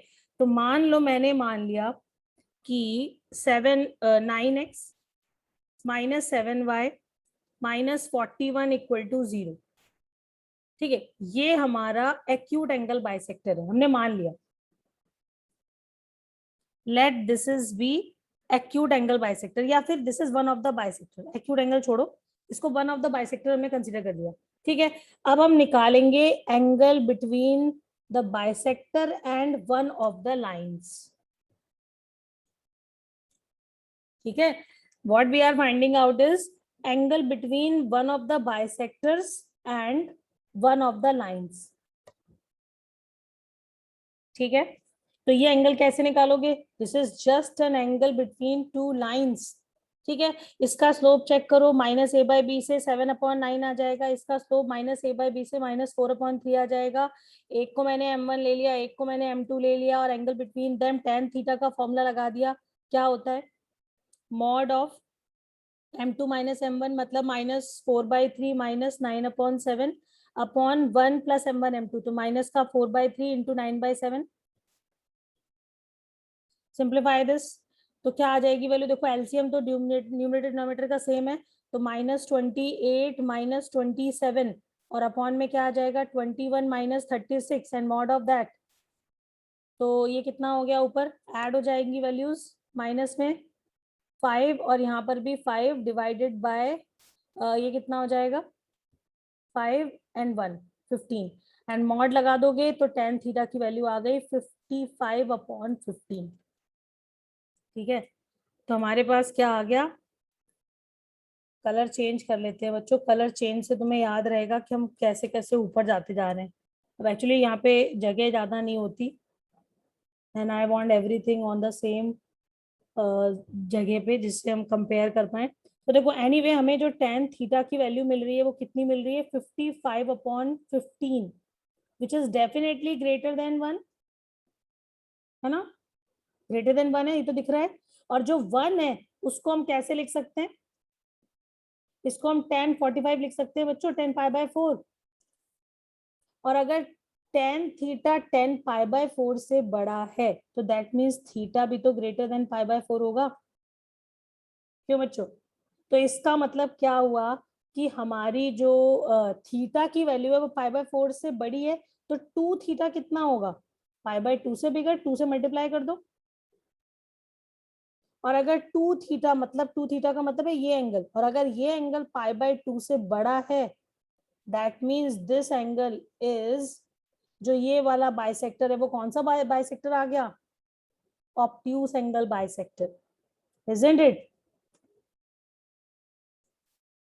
Yes, ma'am. सबको समझ में आया या नहीं आया? हाँ मैम आ गया। दीपांशु, मानव, मैम समझ आ zoom गया? out। Yes, ma'am. एक और बार बताऊं, किसी ने कहा? मैम जूम आउट कह रहा है। अच्छा जूम आउट कह रहे थे, ओके जूम आउट कर लो और कर देती हूँ और समझ भी लो एक बार वापस। देखो हमने क्या किया, पहले हमने बाइसेक्टर्स लिख लिए। ठीक है, अब एक बाइसेक्टर उठाओ और उसको मान लो कि ये वाला बाइसेक्टर ये है, जो इन दोनों लाइंस के बीच को बाइसेक्ट करने वाला एक बाइसेक्टर हमने ले लिया, कोई भी एक ले लो। ठीक है, अब कोई एक लाइन ले लो और उस बाइसेक्टर के बीच का एंगल निकाल लो। एंगल हमें पता है कैसे निकलता है। ठीक है, और उस एंगल को हम वैल्यू निकालने के बाद हम, क्योंकि पॉजिटिव वैल्यू तो आएगी आएगी, हमें पता चल जाएगा कि वो 1 से बड़ी है या छोटी है। ठीक है, इसका मतलब हम ये कंपेयर कर सकते हैं कि tan थीटा और tan π/4 how they are related.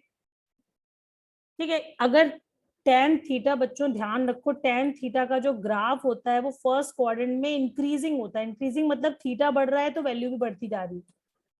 ठीक है, इसका मतलब है अगर tan theta greater than tan π/4 होगा तो theta must be greater than π/4 होगा। तो 2 थीटा कितना हो जाएगा? 2 से मल्टीप्लाई कर दे, ग्रेटर देन π/2। इसका मतलब है इन दोनों के बीच का एंगल π/2 से बड़ा, π/2 से बड़े का मतलब क्या हो जाएगा? ये कौन सा एंगल था? Obtuse angle. और हमारे पास जो ये बाइसेक्टर आएगा वो कौन सा बाइसेक्टर आ जाएगा? Obtuse angle bisector. Completely logical. ठीक है, सुयश क्लियर है यहाँ तक? Yes ma'am. ठीक है, अब अगर एक हमें ऑब्ट्यूस एंगल बाइसेक्टर मिल गया तो दूसरा वाला अपने आप क्या बन जाएगा, acute angle bisector. Okay,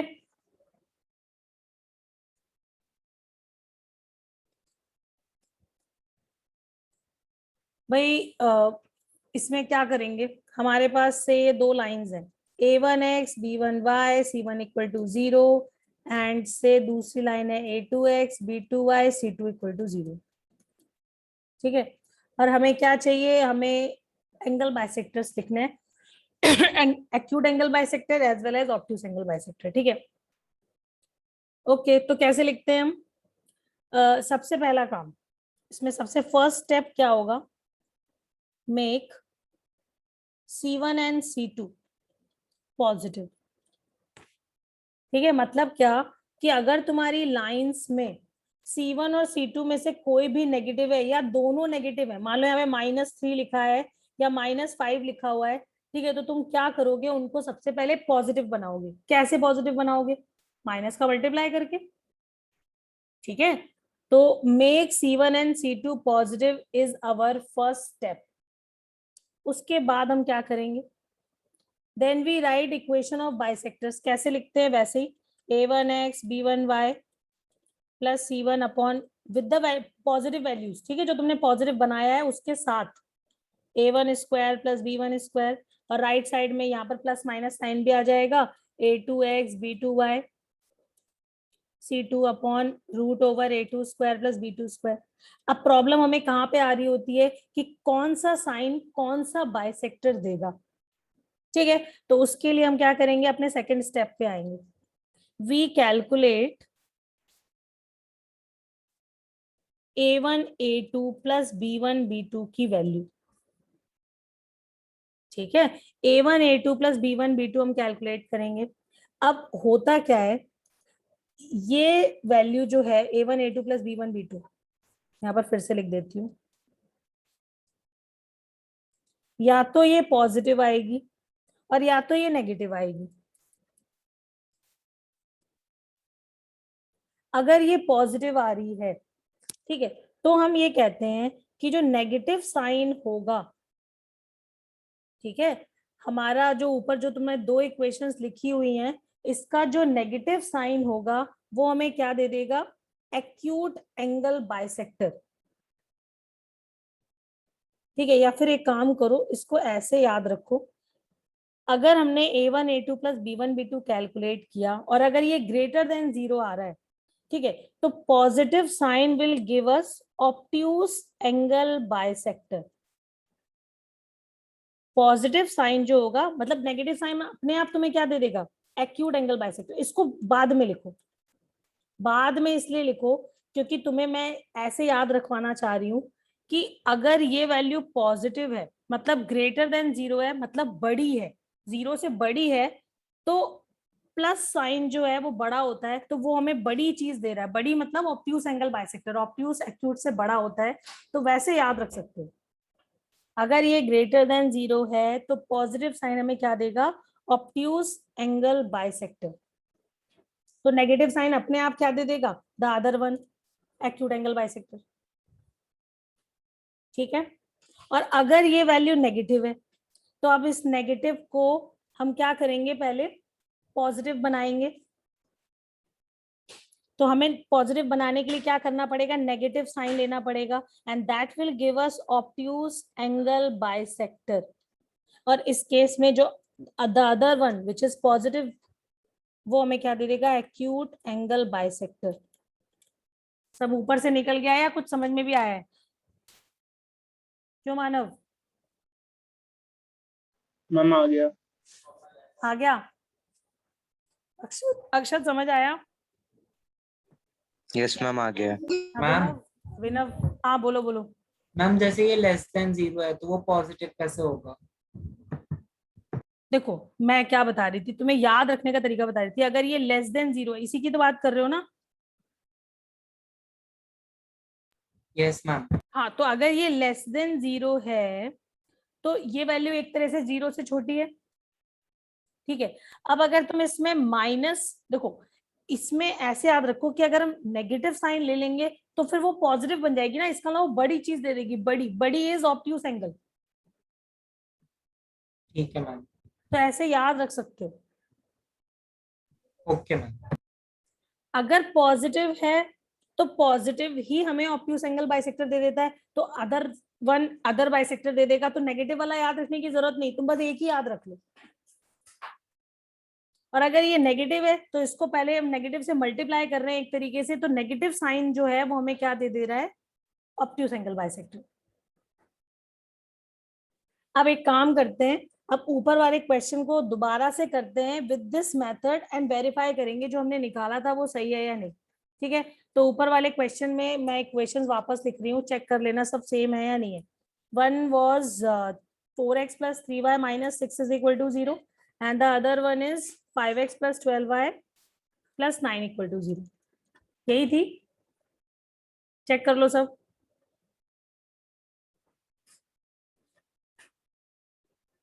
Deepanshu हाँ। सही है? हाँ खुशी ओके यस मैम। ठीक सही है। है तो मैम। हमने सबसे पहला स्टेप क्या परफॉर्म करना था, C1 C2 को पॉजिटिव बनाना है, तो हमने यहाँ पर माइनस का मल्टीप्लाई कर दिया, यहाँ पे कोई जरूरत नहीं है, तो -4x minus 3y plus 6 is equal to 0 और ये as it is 5x plus 12y plus 9 equal to 0। ठीक है, अब हम कैलकुलेट करेंगे। अब पहले कैलकुलेट कर लेते हैं A1 A2 B1 B2 की वैल्यू, फिर हम एग्जैक्टली वही बाइसेक्टर निकाल लेंगे जो हमने ऊपर निकाला है। A1 A2 plus B1 B2 क्या हो जाएगा, यहाँ पे जरा चेक करो। A1 is -4, A2 is 5, B1 is -3, B2 is 12। क्या आ रहा है, -20 -36, वैल्यू नेगेटिव आ रही है। अगर ये नेगेटिव आ रही है इसका मतलब है हमें क्या करना है, नेगेटिव साइन लेना है to get obtuse angle bisector, isn't it बच्चों? यस। इसका मतलब हम कैसे लिखेंगे, -4x minus 3y plus 6 upon 5 is equal to minus times 5x plus 12y plus 9 upon 13। Abhinav okay है? Yes ma'am. ठीक है, तो चेक करो, क्रॉस मल्टीप्लाई करेंगे तो कितना आएगा, -52x minus 39y plus 78 and right side में माइनस साइन का मल्टीप्लाई भी करते जाना है, -25x -60y -45। ठीक है, लेफ्ट में लेकर आओ, कितना बचेगा माइनस का, ये प्लस में हो जाएगा तो कितना आ जाएगा 27 -27x, इसको इधर करें तो प्लस आ जाएगा, प्लस का कितना आएगा, ये हो जाएगा हाँ 21y, और ये इधर आएगा तो ये प्लस साइन के साथ आ जाएगा 123 इक्वल टू 0। ठीक है, तो माइनस का मल्टीप्लाई कर दो, अब चाहे कुछ भी कर लो, और 3 से डिवाइड भी कर लेते हैं, तो -9x plus 7y plus 41 equal to 0। ठीक है, या फिर ऐसे भी लिख सकते हो 9x minus 7y minus 41 equal to 0। तो कोई ऑब्ट्यूस एंगल बाइसेक्टर था या नहीं था?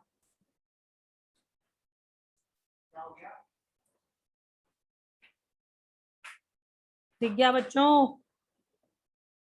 हाँ मैम दिख गया। Yes ma'am. को दिख गया? ओके।